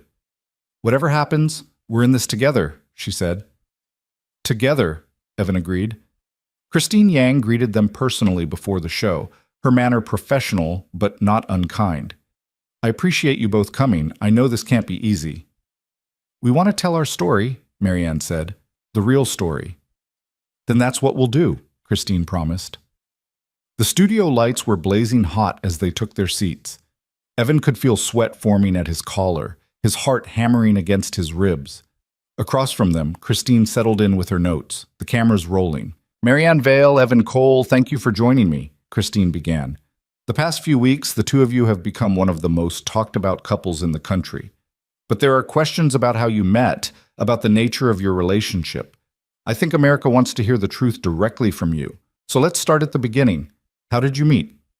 Marianne took a breath, and Evan felt her hand find his beneath the table where the cameras couldn't see. I called him by mistake, Marianne said simply. Late one night, I was in the hospital, terrified, and I meant to call someone else. But I got Evan instead. And instead of hanging up on a stranger, he showed up. Just like that? Christine asked. You went to a hospital in the middle of the night for someone you didn't know? Evan spoke up, his voice steady. My wife died 3 years ago, alone in a hospital before I could get there. When I heard the fear in Marianne's voice, I couldn't let someone else go through that if I could prevent it. Christine's expression softened. And that night led to a relationship? That night led to a friendship, Marianne corrected gently. Evan stayed with me through my diagnosis. He was there when I got the news that I have cancer. The word hung in the air. It was the first time Marianne had publicly acknowledged her illness, and Evan could see the shock register on Christine's face. You're being treated for cancer? Christine asked carefully. Stage 3 pancreatic cancer, Marianne confirmed. I'm currently undergoing chemotherapy. The prognosis is uncertain, but I'm fighting. And Evan has been supporting you through this, Christine said. He has, Marianne said, which is why I made him a proposition. I needed someone I could trust by my side as I went through treatment while also maintaining my responsibilities to Vale Media Group. Someone without a corporate agenda, someone who'd already proven they'd show up when it mattered. I asked Evan if he would be that person. And you agreed, Christine said, turning to Evan. Not at first, Evan admitted. I was uncomfortable with the idea of being compensated for something I was already doing out of friendship. But Marianne helped me understand that accepting support isn't weakness, and that allowing me to be there for her while also taking care of my daughter financially wasn't buying companionship. It was making it possible for both of us to get what we needed. Christine leaned forward. So there is a financial arrangement between you? Yes, Marianne said clearly. Evan is compensated for his time, for attending events with me, for being available when I need support. We have a contract that outlines expectations and boundaries. It's professional, but it's also built on genuine friendship and trust. Some people might say that's not a real relationship, Christine observed. Some people would be wrong, Evan said firmly. What Marianne and I have is real. The circumstances might be unconventional, but the caring, the trust, the friendship, that's all genuine. I'm not here because she pays me. I'm here because she needed someone, and I chose to be that person.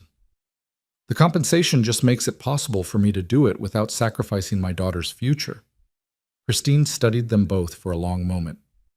There are those who will say you're taking advantage of a vulnerable woman, Evan. How do you respond to that? Evan met her gaze directly. I'd say they should look at Marianne and tell me if they see someone who's vulnerable to manipulation. She's one of the strongest people I've ever met. She's fighting cancer while running a billion-dollar company, and she's doing it with more grace and courage than most people could manage on their best day. Our arrangement was her idea, negotiated by her lawyers, with clear boundaries that protect us both. If anything, she's the one who's been taking care of me. Marianne squeezed his hand under the table, and he squeezed back. Marianne, why go public with this now? Christine asked. Why not keep the arrangement private? Marianne's expression hardened slightly. Because someone is trying to use our friendship against us. A member of my board obtained private information about our contract and is attempting to use it to force me out of the company. He offered Evan $5 million to walk away and publicly humiliate me. Christine's eyebrows rose. And what was your response, Evan? I said no, Evan said simply. Some things are more important than money. Even $5 million, Christine pressed. Even that, Evan confirmed. I made a promise to be there for Marianne. I don't break my promises. The interview continued for another 20 minutes, Christine asking probing questions that Evan and Marianne answered with consistent honesty. They talked about the challenges of blending their very different worlds, about how Sophie had responded to Marianne, about the reality of facing cancer while maintaining a public profile. And through it all, what came across was undeniable. Whatever label anyone wanted to put on their relationship, the foundation was real. The caring was genuine. The partnership was built on mutual respect and trust. When the cameras finally stopped rolling, Christine stood and shook both their hands. That was remarkable, she said. I came in expecting to uncover a scandal, and instead I found something much more interesting. Two people being honest about needing each other in an honest world that demands we pretend we don't need anyone. Thank you, Marianne said, for giving us a chance to tell our story. In the car afterward, Marianne collapsed against Evan, exhausted. Did we do the right thing? We told the truth, Evan said. That's always the right thing. The response was immediate and overwhelming. Within an hour, social media was exploding with reactions.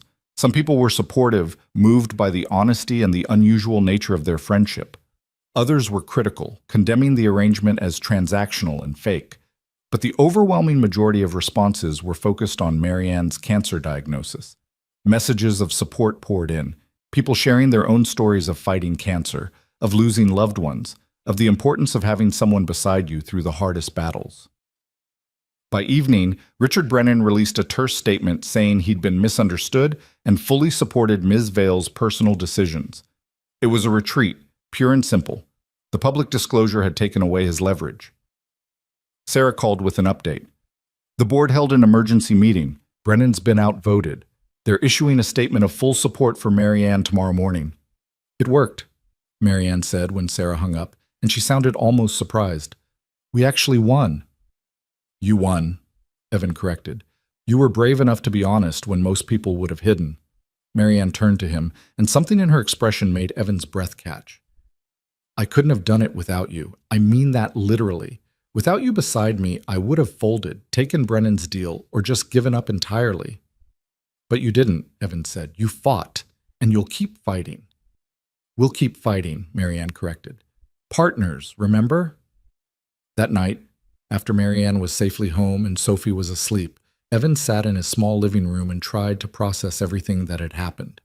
They'd survived the first real test of their arrangement. They'd faced down a corporate bully and come out stronger. But something had shifted during that interview. Sitting beside Marianne, holding her hand, defending their relationship to the world, it had felt like more than just fulfilling a contract.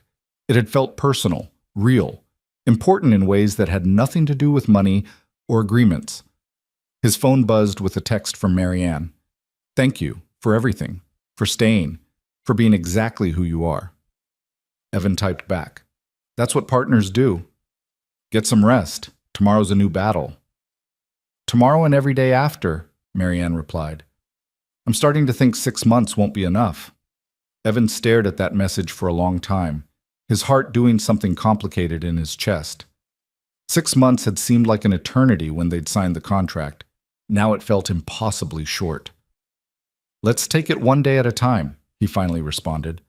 "One day at a time," Marianne agreed. "Good night, Evan. Good night, Marianne." The next week brought a new kind of normal. The media attention didn't disappear, but it shifted from scandal hunting to something almost protective.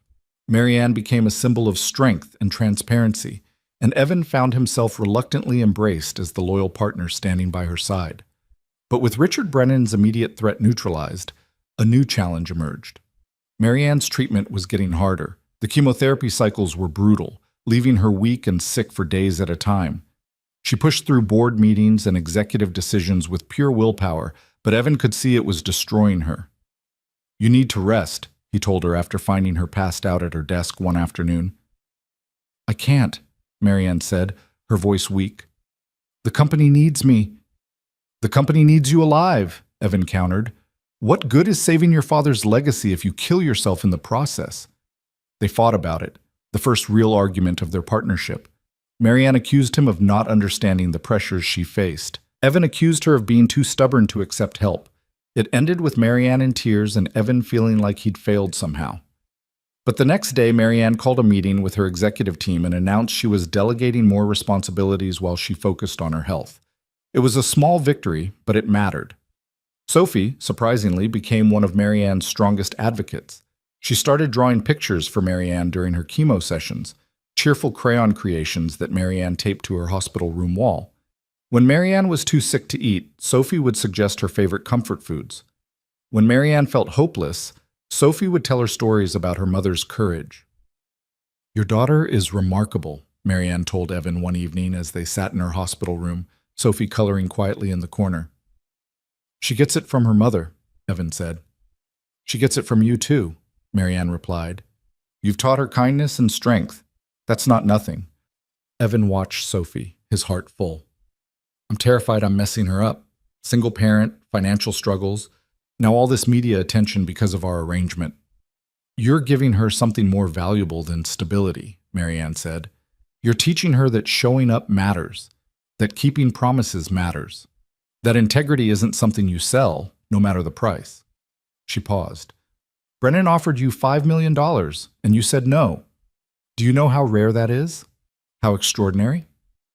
"It wasn't extraordinary," Evan said uncomfortably. "It was basic decency." "Exactly," Marianne said. "Basic decency has become extraordinary, and you're teaching Sophie to expect better from the world and from herself." The moment hung between them, weighted with something neither was quite ready to name. "Marianne," Evan started, then stopped, unsure how to voice what he was feeling. "I know," she said quietly, and maybe she did. 2 months into their arrangement, Marianne had her first major health crisis. The chemotherapy had weakened her immune system, and what started as a minor infection spiraled into sepsis. Evan got the call at 3 a.m, the hospital, telling him Marianne was in the ICU and asking for him.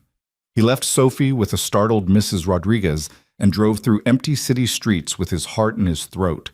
When he reached Marianne's room, she looked so small, so fragile in the hospital bed, surrounded by beeping machines and worried doctors. "You came," she whispered when she saw him. "Always," Evan said, taking her hand. "I'll always come." He stayed for 3 days while Marianne fought the infection, refusing to leave even when the nurses suggested he go home and rest. He was there when she woke gasping from nightmares, when the fever broke, when she finally opened her eyes with clarity and recognized him. "You should hate this," she said weakly. "No amount of money is worth watching someone suffer like this." "You're right," Evan agreed. "Which is why I'm not here for the money anymore. I'm here because I care about you. Because somewhere along the way, this stopped being about a contract and started being about friendship, about family."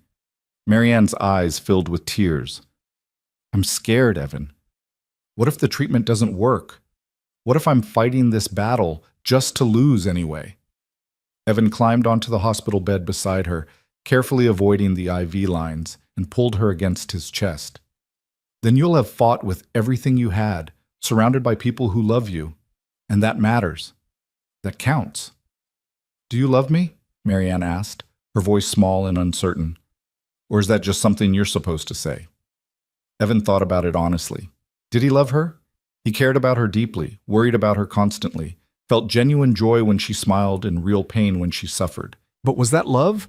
Or was it just the natural result of spending so much time with someone facing mortality? I don't know what to call it, he admitted, but I know it's real. I know that when I got the call that you were sick, I was terrified. I know that watching you go through this breaks my heart. I know that when you laugh, really laugh, it's the best sound in the world. So maybe that's love. Or maybe it's something different. But it matters, Marianne. What we have matters. She was quiet for a long time, just breathing against his chest. It matters to me too, she finally said, more than I expected it to. When Marianne was finally released from the hospital, Evan made a decision. He couldn't keep splitting his time between his apartment and her penthouse, couldn't keep rushing across the city every time she needed something. Sophie needed stability, and Marianne needed consistent support. So he proposed something crazy. "Move in with me," he said. Marianne stared at him from her position on the couch, wrapped in blankets and still pale from her hospital stay. "What?" "My apartment's small, but we can make it work," Evan said. "You need someone with you, especially right now, and I need to not be constantly worried about you being alone. Sophie already adores you. Mrs. Rodriguez thinks you're wonderful. Move in with us." "Evan, I live in a penthouse," Marianne said. "You're asking me to move into a 2-bedroom apartment in Queens." "I'm asking you to be part of a family," Evan corrected. "Money doesn't mean much when you're fighting for your life. But people do. Connection does. Let us be here for you properly." Marianne looked around her sterile, perfect penthouse. "I hate this place," she admitted quietly. "It's never felt like home. It's just where I sleep between battles." "Then come home," Evan said simply. 3 days later, Marianne moved into Evan's apartment with a single suitcase of essentials. Sophie was thrilled, immediately showing Marianne her room and offering to share. They converted Evan's small home office into a bedroom for Marianne, and suddenly the cramped apartment felt full in the best possible way. Mrs. Rodriguez welcomed Marianne like a long-lost daughter, fussing over her health and cooking special meals designed to be gentle on her sensitive stomach. Sophie appointed herself Marianne's personal nurse, bringing water and blankets and endless cheerful conversation. And Evan found himself living in close quarters with a woman who was becoming increasingly important to him in ways that terrified and thrilled him in equal measure. Late one night, unable to sleep, Evan found Marianne sitting at the kitchen table, scrolling through work emails. "You should be resting," he said. "So should you," Marianne countered. He poured them both water and sat down across from her. "How are you really doing?" Not the public answer, the real one. Marianne set down her phone and met his eyes. "I'm tired, scared, but also—" She paused, searching for words. "Also happier than I've been in years, which seems impossible, given that I'm fighting cancer and losing my hair and can barely keep food down. But being here, with you and Sophie, with Mrs. Rodriguez and her endless kindness, I feel like I belong somewhere for the first time since my father died. Maybe for the first time ever." "You do belong here," Evan said. "Our contract says 6 months, Marianne said quietly. "We're halfway through. What happens when it ends?" Evan reached across the table and took her hand. "I don't know, but I know I don't want you to leave." "Even though I'm sick? Even though the next few months are going to be hell?" Marianne asked. "Especially because of that," Evan said. "You don't face hell alone. Not anymore." Marianne's eyes filled with tears, but she was smiling. "How did I get so lucky? I dialed a wrong number and found you." "We found each other," Evan corrected. "And whatever happens next, we face it together." They sat in the quiet kitchen, hands clasped across the table, the city asleep around them. Outside, the world still spun with its judgments and expectations and demands. But in this small apartment, in this moment, they'd built something real. Something that had started as necessity and grown into something neither of them could quite name, but both of them needed desperately. The contract said 6 months, but Evan was beginning to suspect that what they were building would last much longer than any piece of paper could define. And last much longer they did, though not without trials that tested everything they'd built. 3 weeks after Marianne moved in, her hair started falling out in earnest. Evan found her in the bathroom one morning, standing in front of the mirror with clumps of dark hair in her hands, silent tears streaming down her face. "I knew it was coming," she said when she saw him in the doorway. "The doctors warned me. But knowing and experiencing are different things." Evan stepped into the small bathroom, gently taking the hair from her hands. "Do you want me to help you shave it? Get it over with on your terms?" Marianne looked at him in the mirror, her eyes red but grateful. "Would you?"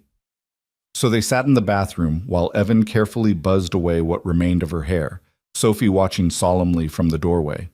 When he finished, Marianne ran her hand over her bare scalp, her expression unreadable. "I look sick now," she said quietly. "Before I could hide it. Now everyone will know." "You look like a warrior," Sophie said suddenly, moving into the bathroom. "Like the ladies in Daddy's superhero movies, the strong ones who fight the bad guys." Marianne's face crumbled, and she pulled Sophie into a fierce hug. "Thank you, sweetheart. I needed to hear that." "It's true," Sophie insisted. "You're the strongest person I know, even stronger than Daddy, and he's really strong." Over Sophie's head, Marianne's eyes met Evan's, and something passed between them that needed no words. They were in this together, all three of them, building something that looked nothing like a conventional family, but felt more real than anything Evan had experienced since Emily died. The next board meeting was Marianne's first public appearance since losing her hair. She wore a simple scarf, elegant but unable to hide the reality of her illness. Evan accompanied her, and the moment they walked into the boardroom, the atmosphere shifted. Some of the board members looked uncomfortable, others sympathetic, but Richard Brennan's expression was calculating, like he was already figuring out how to use this visible weakness against her. "Ms. Vale," the chairman said carefully, "we appreciate you attending despite your health challenges. If you need to participate remotely in the future, we would certainly understand." "I appreciate the concern," Marianne said, her voice steady as she took her seat, Evan standing behind her chair. "But I'm perfectly capable of fulfilling my duties. My treatment is progressing well, and I have an excellent support system." Her hand briefly touched Evan's where it rested on her chair. "Shall we begin?" The meeting proceeded with typical corporate business, financial reports, and strategic planning. Marianne participated fully, her mind as sharp as ever despite the physical toll of treatment. But halfway through, Brennan made his move. "I think we need to discuss succession planning," he said smoothly. "Given the uncertainty of Ms. Vale's condition, it would be prudent to have contingencies in place." The room went silent. Evan felt Marianne tense beneath his hand. "What exactly are you proposing, Richard?" the chairman asked. "Simply that we formalize a plan for temporary or permanent transfer of authority should Ms. Vale become unable to perform her duties," Brennan said. "It's standard corporate governance, nothing personal." "It's premature," Marianne said, her voice cold. "My doctors are optimistic about my treatment outcomes, and even on my worst days, I'm more capable of running this company than anyone else in this room." "No one's questioning your capabilities," Brennan said with false sympathy. "But the reality is that pancreatic cancer has a very low survival rate. We need to be realistic about the possibility that you might not recover." Evan saw red. Before he could stop himself, he leaned forward, his voice low and dangerous. "That's enough." Every head in the room turned to him. Marianne looked up, surprised but not displeased. "Excuse me?" Brennan said, his tone icy. "This is a board meeting. You have no standing here." "I have standing as someone who sees you trying to use Marianne's illness to push your agenda," Evan said. "You're not concerned about succession planning. You're concerned about taking control of this company before she beats this cancer and proves you wrong about everything." "Mr. Cole," the chairman interjected, "while we appreciate your support of Ms. Vale, board business should be conducted with integrity," Evan interrupted. "And what Mr. Brennan is doing isn't integrity. It's opportunism. Marianne is fighting for her life while trying to protect her father's legacy, and instead of supporting her, you're already planning her funeral." Marianne stood, placing her hand on Evan's arm. "Thank you, but I can handle this." She turned to address the board, and when she spoke, her voice carried the full weight of Arthur Vale's legacy. "Mr. Brennan is right about one thing. We should plan for contingencies. So here's my proposal. If at any point I'm medically unable to perform my duties, my voting shares will be held in trust, managed by an independent board of trustees I'll appoint. No single person or faction will gain control. The company will continue operating under our current executive structure until I'm able to resume my position or until I make other arrangements. And if you don't recover? Brennan asked bluntly. Marianne's smile was sharp. Then my will takes effect, which I can assure you doesn't include provisions for hostile takeovers by ambitious board members. My father built this company to last generations, and I'll make damn sure it does, whether I'm here to see it or not. The vote on Marianne's proposal was close, but it passed. Brennan's face was stone as he watched his latest attempt at undermining her fail. After the meeting, as they walked to the car, Marianne's composure finally cracked. "Thank you for defending me," she said, her voice shaking. "But you can't do that again. It puts a target on your back." "I don't care about targets," Evan said. "I care about you being treated with basic human decency." Brennan was out of line. "He was being realistic," Marianne said tiredly. "The survival rates for pancreatic cancer are terrible. He's right to plan for the possibility that I might not make it." Evan stopped walking and turned her to face him. "Listen to me. Statistics don't know you. They don't know how strong you are, how hard you're willing to fight. You're not a number on a chart. You're Marianne Vale, and you're going to beat this." "You can't know that," Marianne said, tears threatening. "You're right, I can't," Evan admitted. "But I can choose to believe it. And I can choose to fight alongside you like you're going to win, because that's what warriors deserve. Not people planning their defeat before the battle's even over." Marianne kissed him then, quick and desperate and full of emotion. When she pulled back, they were both breathing hard. "I'm sorry," she said immediately. "I shouldn't have. That wasn't part of our agreement." "Marianne," Evan started, but she was already moving toward the car. They didn't talk about the kiss on the drive home. Sophie was waiting at the apartment with Mrs. Rodriguez, full of stories about her day at school, and the moment passed into the background of daily life. But Evan couldn't stop thinking about it, about the way Marianne had felt in his arms, about the line they'd just crossed. That night, after Sophie was asleep, they finally addressed it. Marianne found Evan in the kitchen, making tea with shaking hands. "We need to talk about what happened," she said. "Yeah," Evan agreed, setting down the kettle. "We do." "It was inappropriate," Marianne said, but her voice lacked conviction. "We have a contract, professional boundaries. I crossed them." "Did you mean it?" Evan asked. "The kiss. Was it just stress and emotion, or did you mean it?" Marianne was quiet for a long moment, her fingers twisting together. "I meant it. I've been trying not to, trying to keep this professional and clean and uncomplicated.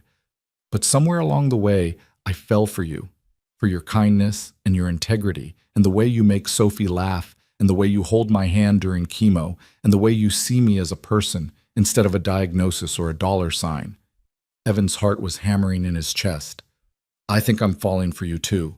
Or maybe I already have. I don't know when it happened. Maybe that first night at the hospital. Maybe when you moved in and became part of our family. Maybe it's been building this whole time and I was too scared to see it." "What do we do?" Marianne asked. "Our contract explicitly states that this is a professional arrangement.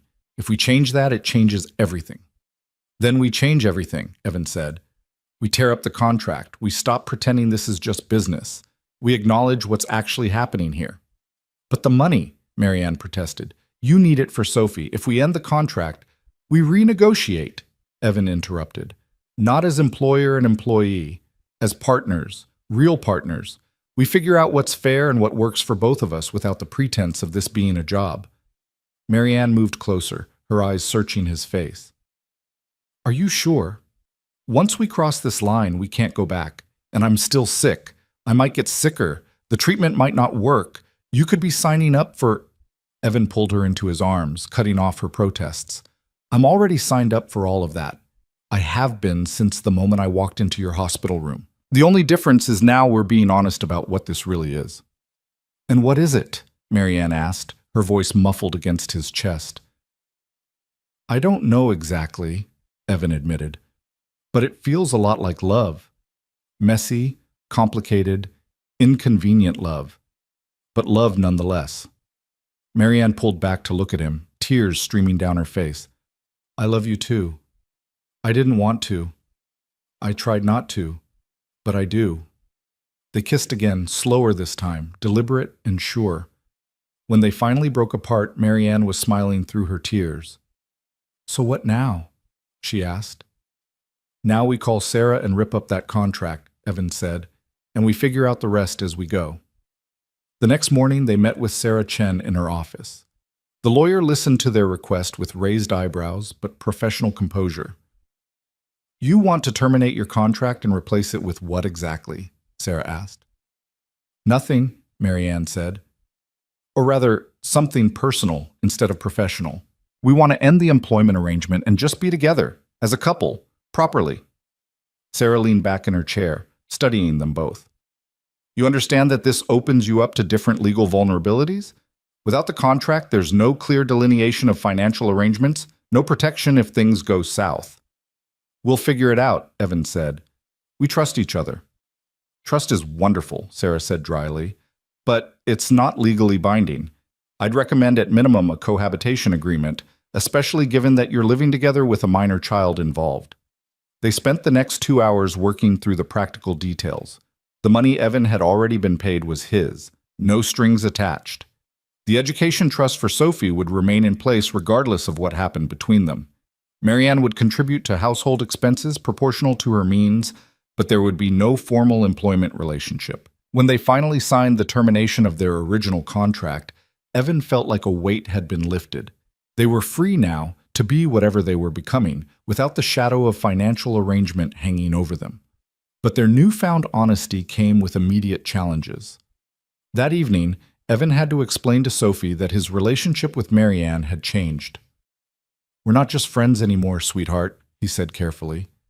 "We care about each other in a different way, like how Mommy and I cared about each other."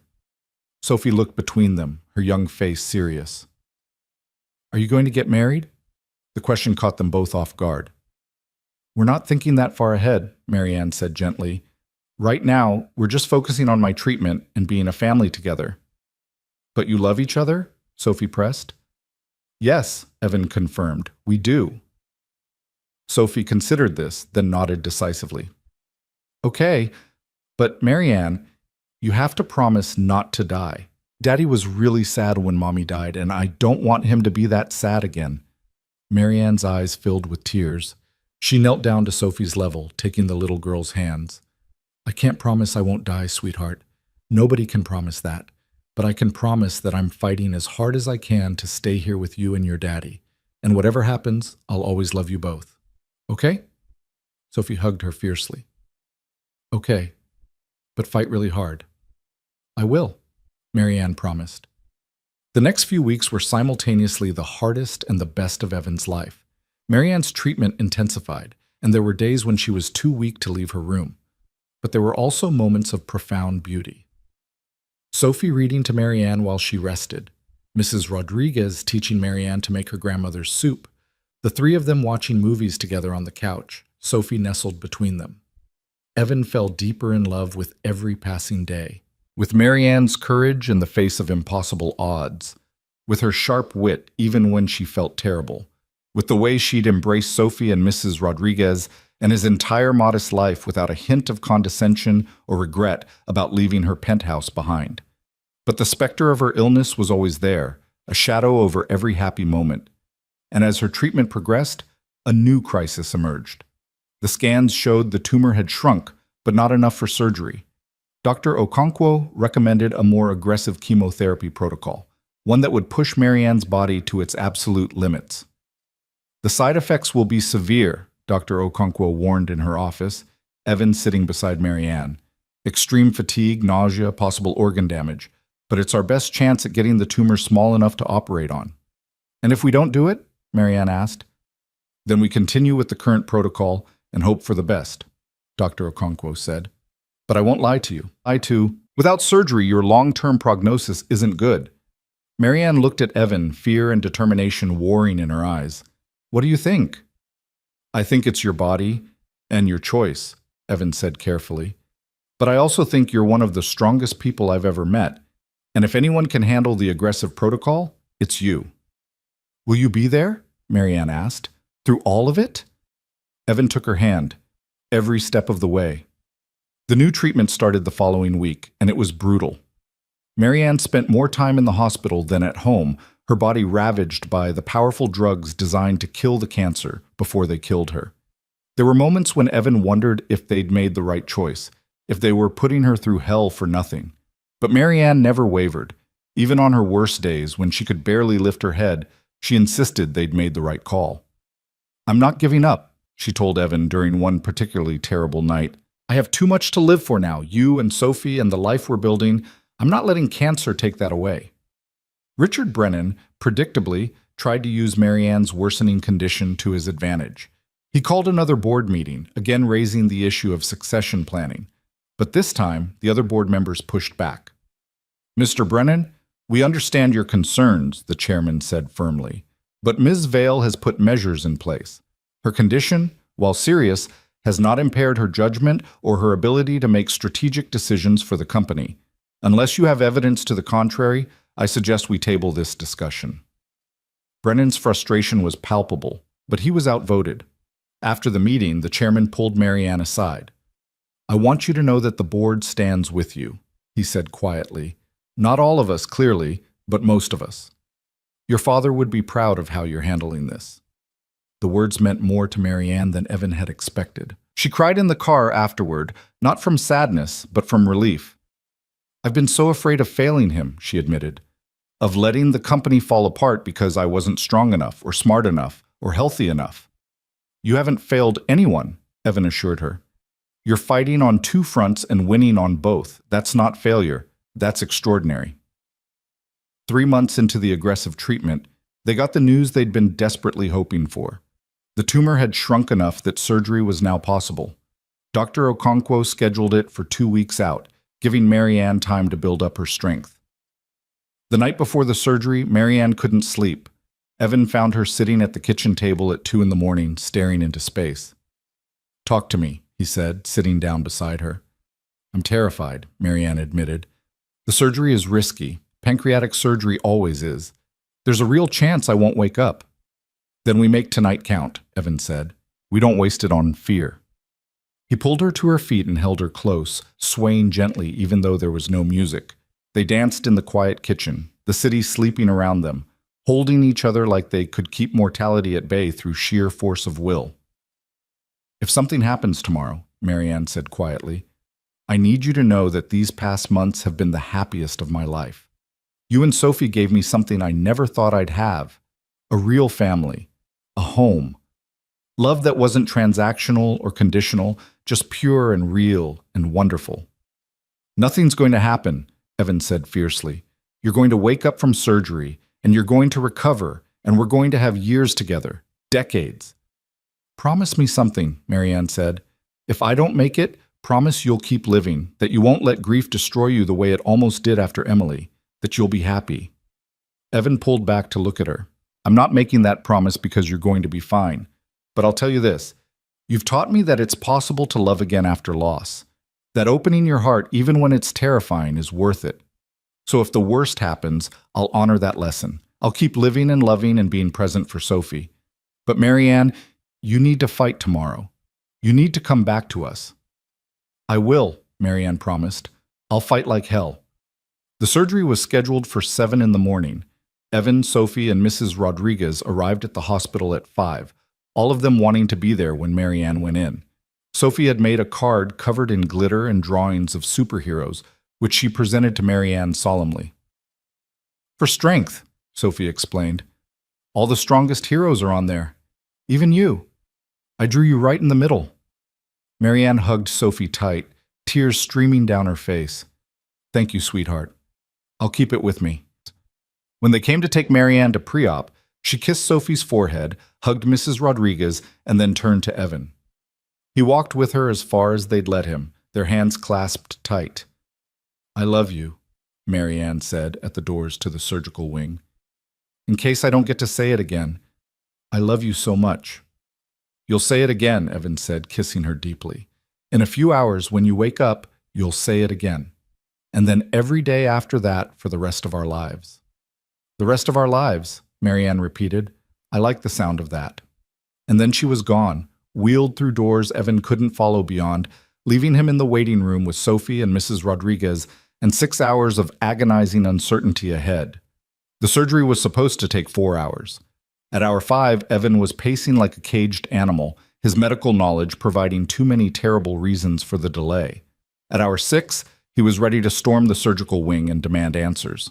At hour 7, Dr. Okonkwo finally emerged, still in her surgical scrubs, her expression unreadable. Evan's heart stopped. He couldn't breathe, couldn't think, could only wait for her to speak and tell him if the woman he loved was alive or dead. "The surgery was successful," Dr. Okonkwo said, and Evan's knees nearly gave out. "We removed the tumor and a portion of the pancreas. The margins look clean, which means we got all the visible cancer. She's in recovery now, stable. The next 72 hours are critical, but she made it through the hardest part." Evan sank into a chair, his whole body shaking with relief. Sophie climbed into his lap, and Mrs. Rodriguez gripped his shoulder, all of them crying and laughing at once. "Can I see her?" Evan asked when he could speak. "Once she's moved to ICU, Dr. Okonkwo said. "Another hour or so.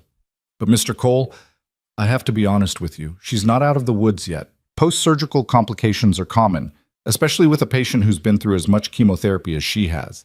The next few days will tell us a lot." "But she has a chance," Evan said. "A real chance." Dr. Okonkwo smiled, genuine warmth breaking through her professional reserve. "She has more than a chance. She has a real shot at beating this thing. Your partner's one hell of a fighter." "She is," Evan agreed, his voice thick with emotion. "She really is." When they finally let him into the ICU, Marianne looked small and fragile, tubes and wires everywhere, machines beeping steadily. But her eyes opened when Evan took her hand, and she smiled. "I told you," she whispered, her voice weak but sure. "I told you I'd come back." Evan kissed her hand, unable to stop the tears. "You did. You came back." "The rest of our lives," Marianne murmured, already drifting back to sleep. "You promised me the rest of our lives." "And you'll have them," Evan said, though she was already asleep. "Every single day. I promise." He stayed beside her bed through the night, watching her breathe, counting every heartbeat on the monitor like a prayer. Sophie and Mrs. Rodriguez came and went, bringing food he couldn't eat and comfort he desperately needed. The first 72 hours were touch and go. Marianne spiked a fever on day 2 that terrified everyone until antibiotics brought it down. Her incision showed signs of infection that required additional treatment, but slowly, incrementally, she stabilized, got stronger, started the long road to recovery. 2 weeks after surgery, they got the pathology report. Clean margins. No sign of cancer in the surrounding tissue. The surgery had been a complete success. "We'll still need to do some maintenance chemo," Dr. Okonkwo explained.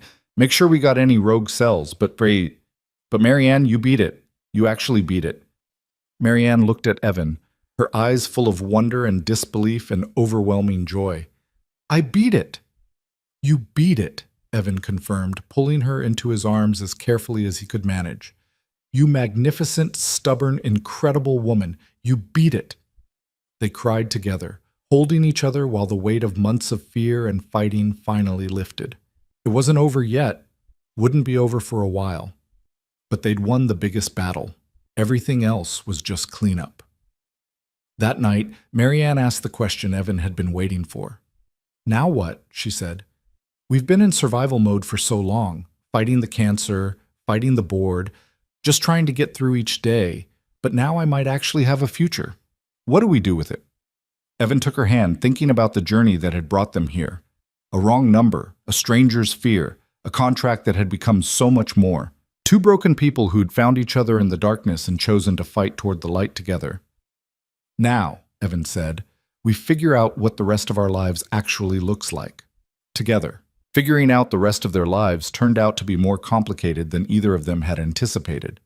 Marianne's recovery was slow, measured in small victories that sometimes felt like setbacks. Walking to the bathroom without assistance, keeping down solid food, managing pain without heavy medication. Each achievement was hard-won, and there were days when the frustration of her weakened body threatened to overwhelm the joy of survival. Evan watched her struggle with the careful attention of someone who understood both the medical realities and the emotional toll. He'd seen enough recoveries during his surgical career to know that healing wasn't linear. that progress often came in waves rather than steady improvement.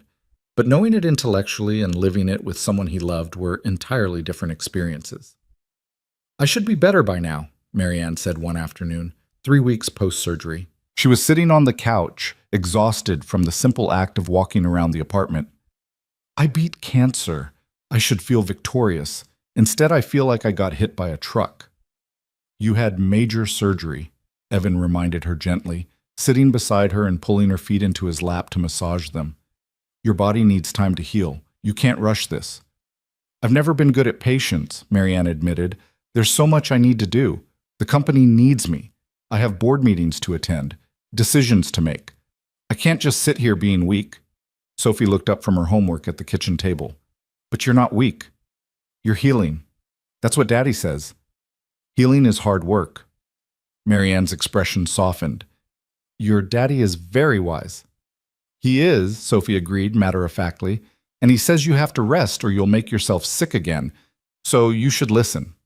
Evan hid his smile. Having Sophie as an ally in managing Marianne's recovery was proving invaluable. Where Evan's medical advice might sound like nagging, Sophie's innocent concern was impossible to dismiss. "You're absolutely right," Marianne told Sophie. "I should listen to your daddy more often."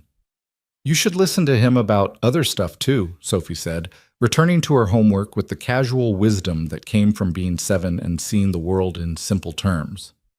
"He's really smart about important things." After Sophie went to bed that night, Marianne brought up what they'd both been avoiding discussing directly. "We need to talk about what happens next," she said. "I mean, really talk about it. Not just the recovery, but everything. Where we live, how we blend our lives, what we tell people about us." Evan settled beside her on the couch, taking her hand. "What do you want? Not what you think you should want or what makes sense logically. What does your heart want?" Marianne was quiet for a long moment, her thumb tracing circles on his palm. "I want this. This apartment that's too small and cramped but feels more like home than anywhere I've ever lived. I want Sophie's laughter and Mrs. Rodriguez's cooking and waking up next to you every morning. I want to keep being part of this family you've built." "Then that's what we do," Evan said simply. "But it's not practical," Marianne protested. "I own a penthouse. You're struggling with this apartment's rent. We could live somewhere better, somewhere with enough space for all of us." "The penthouse doesn't feel like home to you," Evan pointed out. "You said so yourself. And this place might be small, but it works. We make it work." "What about Sophie?" Marianne asked. "She deserves her own room, her own space. She shouldn't have to share with me or sleep on the couch because I'm taking up the office." Evan had been thinking about this too, about the practical realities of their newly combined life. What if we found something in between? Not a penthouse, but something bigger than this. A real home we choose together, not something either of us brought from our old lives. Marianne's eyes lit up with something that looked like hope mixed with fear. "That sounds serious, permanent." "It is serious," Evan said. "We've been dancing around this, pretending we're taking things slow and being practical. But Marianne, I love you. I want to build a life with you. A real, permanent, committed life. Not because of a contract or convenience, but because I can't imagine my future without you in it." Marianne's eyes filled with tears. "I love you too. So much it scares me sometimes. But Evan, I'm still fragile. I still have months of recovery ahead. What if the cancer comes back? What if it doesn't?" Evan interrupted gently. "What if you're cancer-free for the rest of your life? What if we get 50 years together? We can't live in fear of what might go wrong. We have to embrace what's right in front of us." "When did you get so wise?" Marianne asked, laughing through her tears. "I had a good teacher," Evan said, kissing her softly. "She showed me that taking risks on people is worth it, that showing up matters more than playing it safe." They spent the next week looking at apartments and houses, trying to find something that felt right for their unconventional family. Sophie came with them, offering opinions with the seriousness of someone choosing their forever home. Mrs. Rodriguez joined them too, pointing out practical considerations like kitchen space and proximity to good schools. They finally found it in Brooklyn, a brownstone that had been converted into a spacious apartment with 3 bedrooms, high ceilings, and a small backyard. It needed work, some updating and repairs, but the bones were solid and the neighborhood felt right. Sophie could have the room with the window seat, Marianne said, walking through the space. And there's enough room for a proper office where I can work from home when I need to. And the kitchen is big enough that Mrs. Rodriguez can actually cook properly. You're already planning, Evan observed, watching her move through the rooms with growing excitement. Is that okay? Marianne asked, suddenly uncertain. I don't want to push too hard or assume. It's more than okay, Evan said, pulling her close. It's perfect. This place is perfect. They made an offer that day, and within 2 weeks they were packing up Evan's small apartment and preparing for the move. Marianne insisted on contributing most of the down payment, and after some negotiation, they agreed she would own the property, but they'd split monthly expenses proportionally. I make significantly more than you, Marianne pointed out reasonably. It makes sense for me to cover more of the costs. I don't want to be financially dependent on you, Evan said, his pride warring with practicality. You're not dependent, Marianne corrected. You're my partner. We're building something together, and that means using our combined resources in a way that makes sense. Would you let me struggle financially if I needed help? Of course not, Evan said immediately. Then extend me the same courtesy, Marianne said. Let me contribute to our family in the way I'm able to. My money doesn't make our relationship transactional. It just means we have options. It was a version of the same conversation they'd had months ago, but with entirely different context. Then money had been a barrier between them, something that muddied the waters of their relationship. Now it was just a practical tool, something to be managed and allocated in service of their shared life. The move happened on a Saturday in early spring, 6 weeks after Marianne's surgery. She wasn't supposed to lift anything heavy, so she supervised while Evan, Mrs. Rodriguez, and a moving crew handled the physical labor. Sophie ran through the new space with unbridled joy, claiming the room with the window seat and already planning how to decorate it.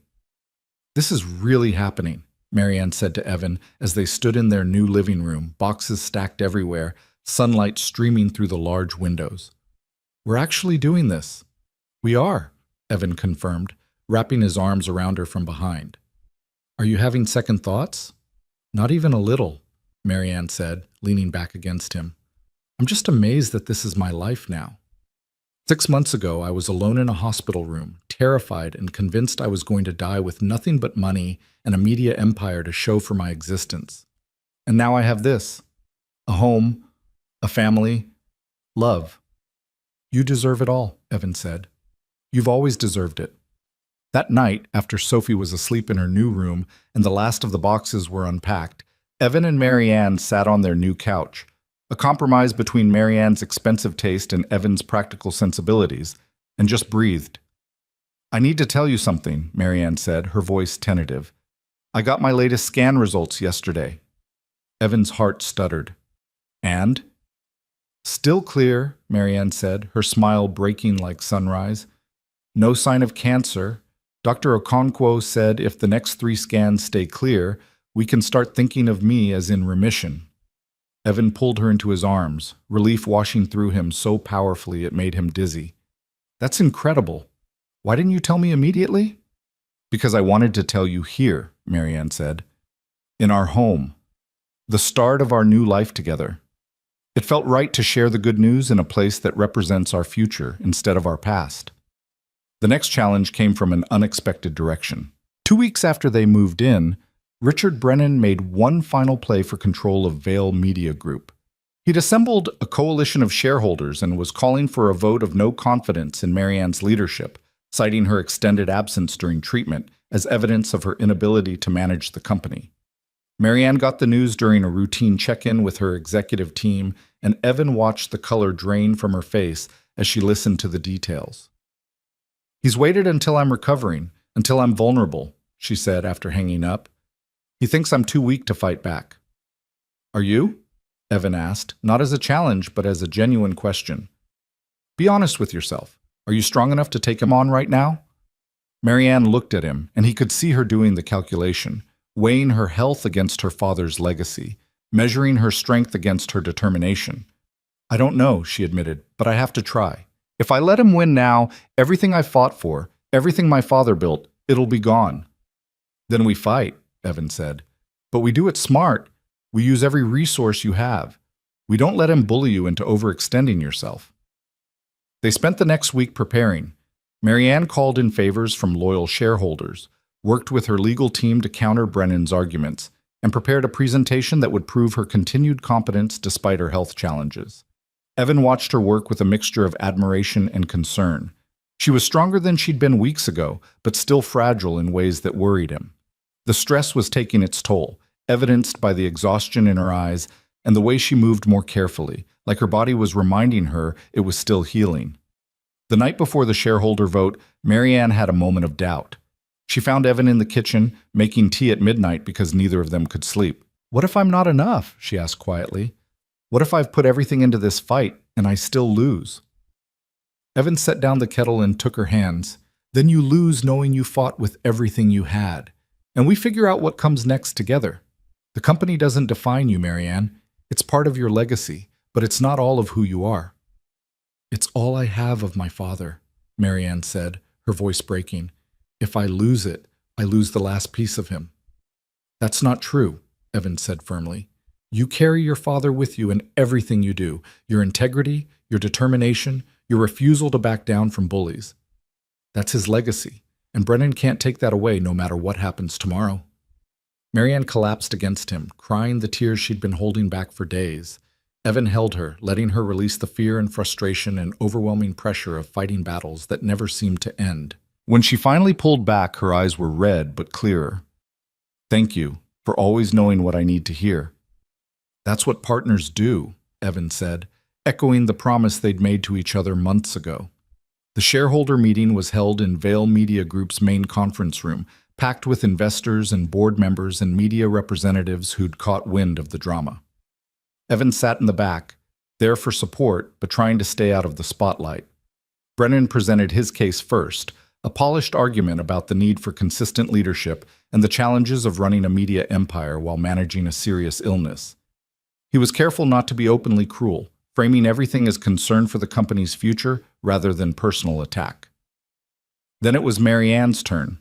She stood at the podium, and Evan could see the effort it took for her to project strength, but her voice was steady when she spoke. "Richard Brennan is right about one thing," she began. "The past months have been challenging. I was diagnosed with cancer. I underwent aggressive treatment and major surgery. I faced mortality in a way that changed my perspective on everything." She paused, letting the admission settle over the room. But what Mr. Brennan fails to acknowledge is that during this time, Vail Media Group has continued to thrive. Our quarterly earnings are up 15%. We've acquired 2 new properties that position us perfectly for the digital future. We've launched 3 successful streaming initiatives that are outperforming projections. All of this happened while I was supposedly too sick to lead. Marianne advanced her presentation, showing detailed financial data and strategic initiatives that had been executed during her treatment. "I didn't do this alone," she continued. "I built a team I trust. I delegated effectively. I made difficult decisions from hospital beds and during chemotherapy sessions. I proved that leadership isn't about being physically present every moment. It's about having the vision to guide your team and the wisdom to trust them to execute." She looked directly at Brennan. "Mr. Brennan has been trying to undermine my authority since the day my father died. He's used my age, my gender, and now my health as weapons against me. But here's what he doesn't understand. I'm not my father. I'm not going to lead this company the same way he did. I'm going to lead it better. I'm going to build something that values people over profit, that creates content that matters, that stands for integrity in an industry that often lacks it." Marianne's voice grew stronger. "I'm cancer-free. My doctors have cleared me to return to full duties, but more importantly, I've never actually left. This company is in my blood, and I'm not walking away because one man thinks he can do better. So I'm asking you, the shareholders, to look at the results. Look at what we've accomplished, and decide if you want to continue building the future with me, or if you want to hand control to someone whose only qualification is that he's been waiting for me to fail." The room was silent when she finished. Then one shareholder started clapping, then another. Soon the entire room was applauding, and Evan watched Brennan's face redden with barely contained fury. The vote was decisive. 73% of shareholders voted to retain Marianne's leadership. Brennan's coalition collapsed, and with it, his final attempt to control Vail Media Group. After the meeting, Marianne found Evan waiting in the hallway. She looked exhausted but triumphant, and when she saw him, she walked straight into his arms. "I won," she said simply. "You did," Evan confirmed. "You magnificent woman. You won."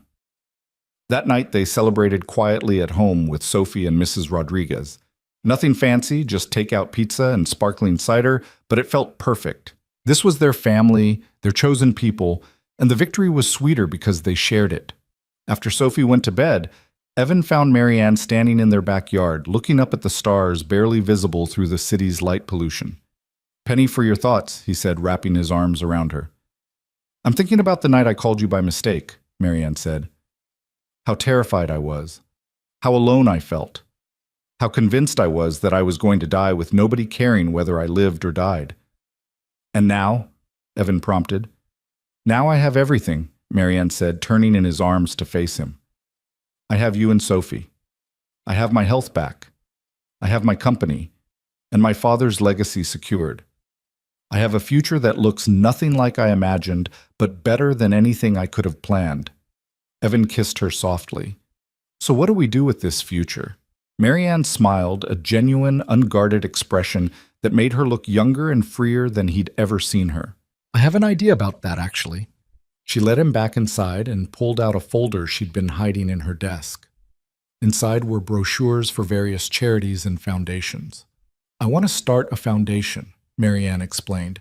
"Something that helps people fighting cancer who don't have the resources I had. People who have to choose between treatment and keeping their lights on. People who face their battles alone because they can't afford support." Evan looked through the materials, his throat tight with emotion. "This is incredible." "I want to call it the Arthur and Emily Foundation," Marianne said quietly. "After my father and your wife. The two people who shaped us into who we are. I thought, if it's okay with you, we could make it our mission, something we build together." Evan pulled her close, overwhelmed by the generosity and thoughtfulness of the gesture. "Emily would love this. She always believed in helping people who couldn't help themselves." "Huh? Then we'll do it right," Marianne said. "We'll create something that actually makes a difference, that turns all this pain and fear and struggle into something meaningful." Over the next months, they threw themselves into building the foundation while Marianne completed her maintenance chemotherapy and continued her recovery. Sophie became their unofficial junior advisor, offering ideas about how to make the foundation accessible to kids whose parents were sick. Mrs. Rodriguez joined the effort too, helping organize fundraisers and community outreach. She'd become so much more than just a helpful neighbor. She was family, woven into the fabric of their lives in ways that felt permanent and precious. 6 months after Marianne's surgery, Dr. Okonkwo declared her officially in remission. The celebration this time was bigger, with friends and colleagues and everyone who'd supported them through the darkest times. But the moment Evan treasured most was watching Marianne and Sophie dance in the living room, laughing and spinning, alive and healthy and full of joy. That night, after everyone had gone home and Sophie was asleep, Evan and Marianne sat in their backyard under the stars. "I have something for you," Evan said, pulling a small box from his pocket. Marianne's eyes widened. "Evan?" "Let me say this first," Evan interrupted gently. "I know we've done everything backwards. We started with a contract before we had a first date. We moved in together before we'd even kissed. We've been through more in less than a year than most couples face in a lifetime. But I don't want to keep moving forward without making this official." He opened the box, revealing a simple but beautiful ring. "Marianne Vale, you've taught me that love can grow in the strangest circumstances. That showing up is sometimes all it takes to change everything. That vulnerability is strength, and that asking for help isn't weakness. You've given me and Sophie a family again. You've shown me it's possible to build something new from the ashes of loss, and I want to keep building with you for the rest of our lives. Will you marry me?" Marianne was crying, but she was smiling too, her whole face radiating happiness. "Yes, absolutely yes." Evan slipped the ring onto her finger, and they kissed under the stars. Two people who'd found each other through chance and choice, and the courage to show up when it mattered most. "I can't believe this is my life," Marianne said, laughing through her tears. "A year ago, I was dying alone. Now I'm engaged to the most incredible man. I have a daughter who I love like my own, and I'm cancer-free. It's like a fairy tale. Better than a fairy tale, Evan said. Fairy tales are fiction. This is real, messy and complicated and absolutely real. They married 3 months later in a small ceremony in their backyard, with Sophie as the flower girl and Mrs. Rodriguez as Marianne's unofficial mother of the bride. It was intimate and personal, just close friends and family. Nothing like the society wedding Marianne could have had, but everything like what they actually wanted. When they exchanged vows, Evan promised to always show up, to always be the person Marianne could count on in her darkest moments. Marianne promised to never face her battles alone, to trust Evan with her vulnerabilities and fears, to build a life together based on honesty and partnership. Sophie stood beside them, beaming with pride. After they kissed, she announced loudly, "Now we're a real family, forever and ever." "Forever and ever," Marianne agreed, pulling Sophie into their embrace. The Arthur and Emily Foundation launched officially 6 months after their wedding, with a mission to provide financial and emotional support to cancer patients who lacked resources. They funded treatment costs, provided counseling services, connected patients with support networks, and ensured that nobody had to face cancer alone the way Marianne once had. Evan took an active role in the foundation, using his medical background to help design programs and evaluate grant applications. It felt like returning to medicine without the pressure that had destroyed him before. He was helping people again, but in a way that felt sustainable and meaningful. Marianne continued leading Vail Media Group, but with a different approach than her father had used. She prioritized work-life balance, implemented family-friendly policies, and used the company's platforms to tell stories that mattered. The board, even Brennan, eventually came to respect her leadership style and the results it produced. 2 years after their wedding, Marianne's 5-year cancer-free anniversary arrived. It was a milestone that had once seemed impossibly distant, but they'd reached it together. The celebration was simple. Just the 3 of them and Mrs. Rodriguez gathered in their backyard where Evan had proposed. 5 years, Marianne said, looking at the small group gathered around their picnic table. 5 years ago, I thought I had maybe 6 months to live. I was alone, terrified, and convinced my life had been wasted. And then I called a wrong number. She looked at Evan, her eyes shining with love and gratitude. You could have ignored that call. You could have hung up on a stranger's panic, but you didn't. You showed up, and you kept showing up day after day, even when it was hard and scary and uncertain. You turned the worst night of my life into the beginning of the best years. Evan took her hand. We saved each other. You gave me a reason to believe in love again. You showed me that it's possible to build something beautiful from broken pieces. Sophie, now 10 years old and wise beyond her years, raised her glass of sparkling cider. I want to make a toast to second chances, to families we choose, and to wrong numbers that turn out to be exactly right. They clinked glasses, laughing and crying at the same time, celebrating survival and love and the strange, beautiful paths that had brought them together. Later that night, after Sophie and Mrs. Rodriguez had gone home, Evan and Marianne stood in the same spot where he'd proposed, looking up at the stars. Do you ever think about how different things would be if you dialed the right number that night? Evan asked. All the time, Marianne admitted. I think about how I would have faced everything alone, how I probably would have given up, how I never would have known what it felt like to have a real family, real love, a real home. I think about it too, Evan said, how I was just going through the motions, surviving but not really living, how I'd convinced myself that my one chance at love had died with Emily. How wrong I was. Marianne leaned against him, and they stood in comfortable silence, breathing in sync, 2 lives permanently intertwined. Sometimes the wrong call is exactly the right one, Marianne said softly. Sometimes getting lost leads you exactly where you're supposed to be. And sometimes showing up once is all it takes to change everything, Evan added. They'd started as strangers connected by a misdialed number. They'd become partners through a contract born of necessity. And they'd transformed into a family built on choice, commitment, and the courage to keep showing up for each other through every challenge life threw their way. The foundation they'd built together had helped hundreds of families. Vail Media Group continued to thrive under Marianne's leadership. Sophie was flourishing, surrounded by love and stability. and Evan had found his way back to purpose and meaning, helping others while building a life that honored both Emily's memory and the new love he'd found.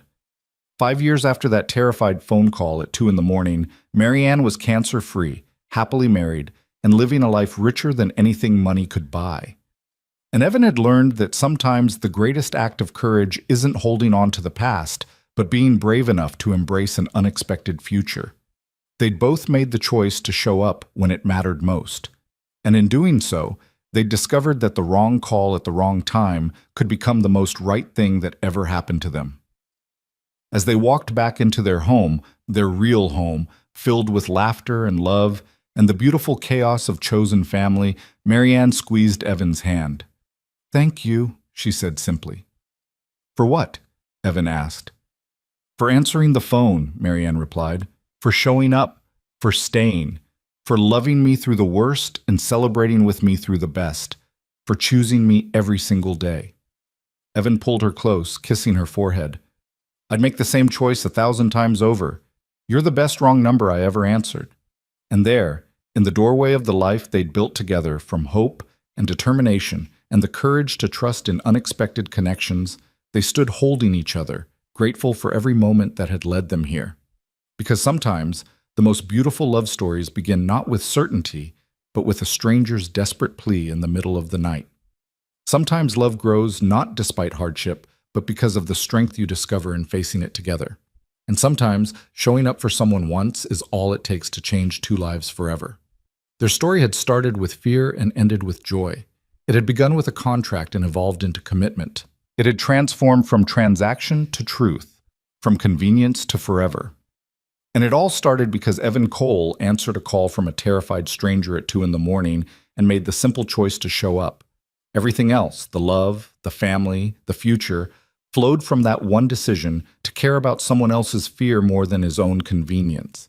In the end, that's what love really was. Showing up, staying present, choosing each other day after day through sickness and health, through corporate battles and cancer treatments, through fear and hope, and everything in between. Marianne had called the wrong number, but it had led her to exactly the right person, and together they'd built a life more beautiful than either could have imagined, proving that sometimes the best things in life come from the moments when everything seems to go wrong.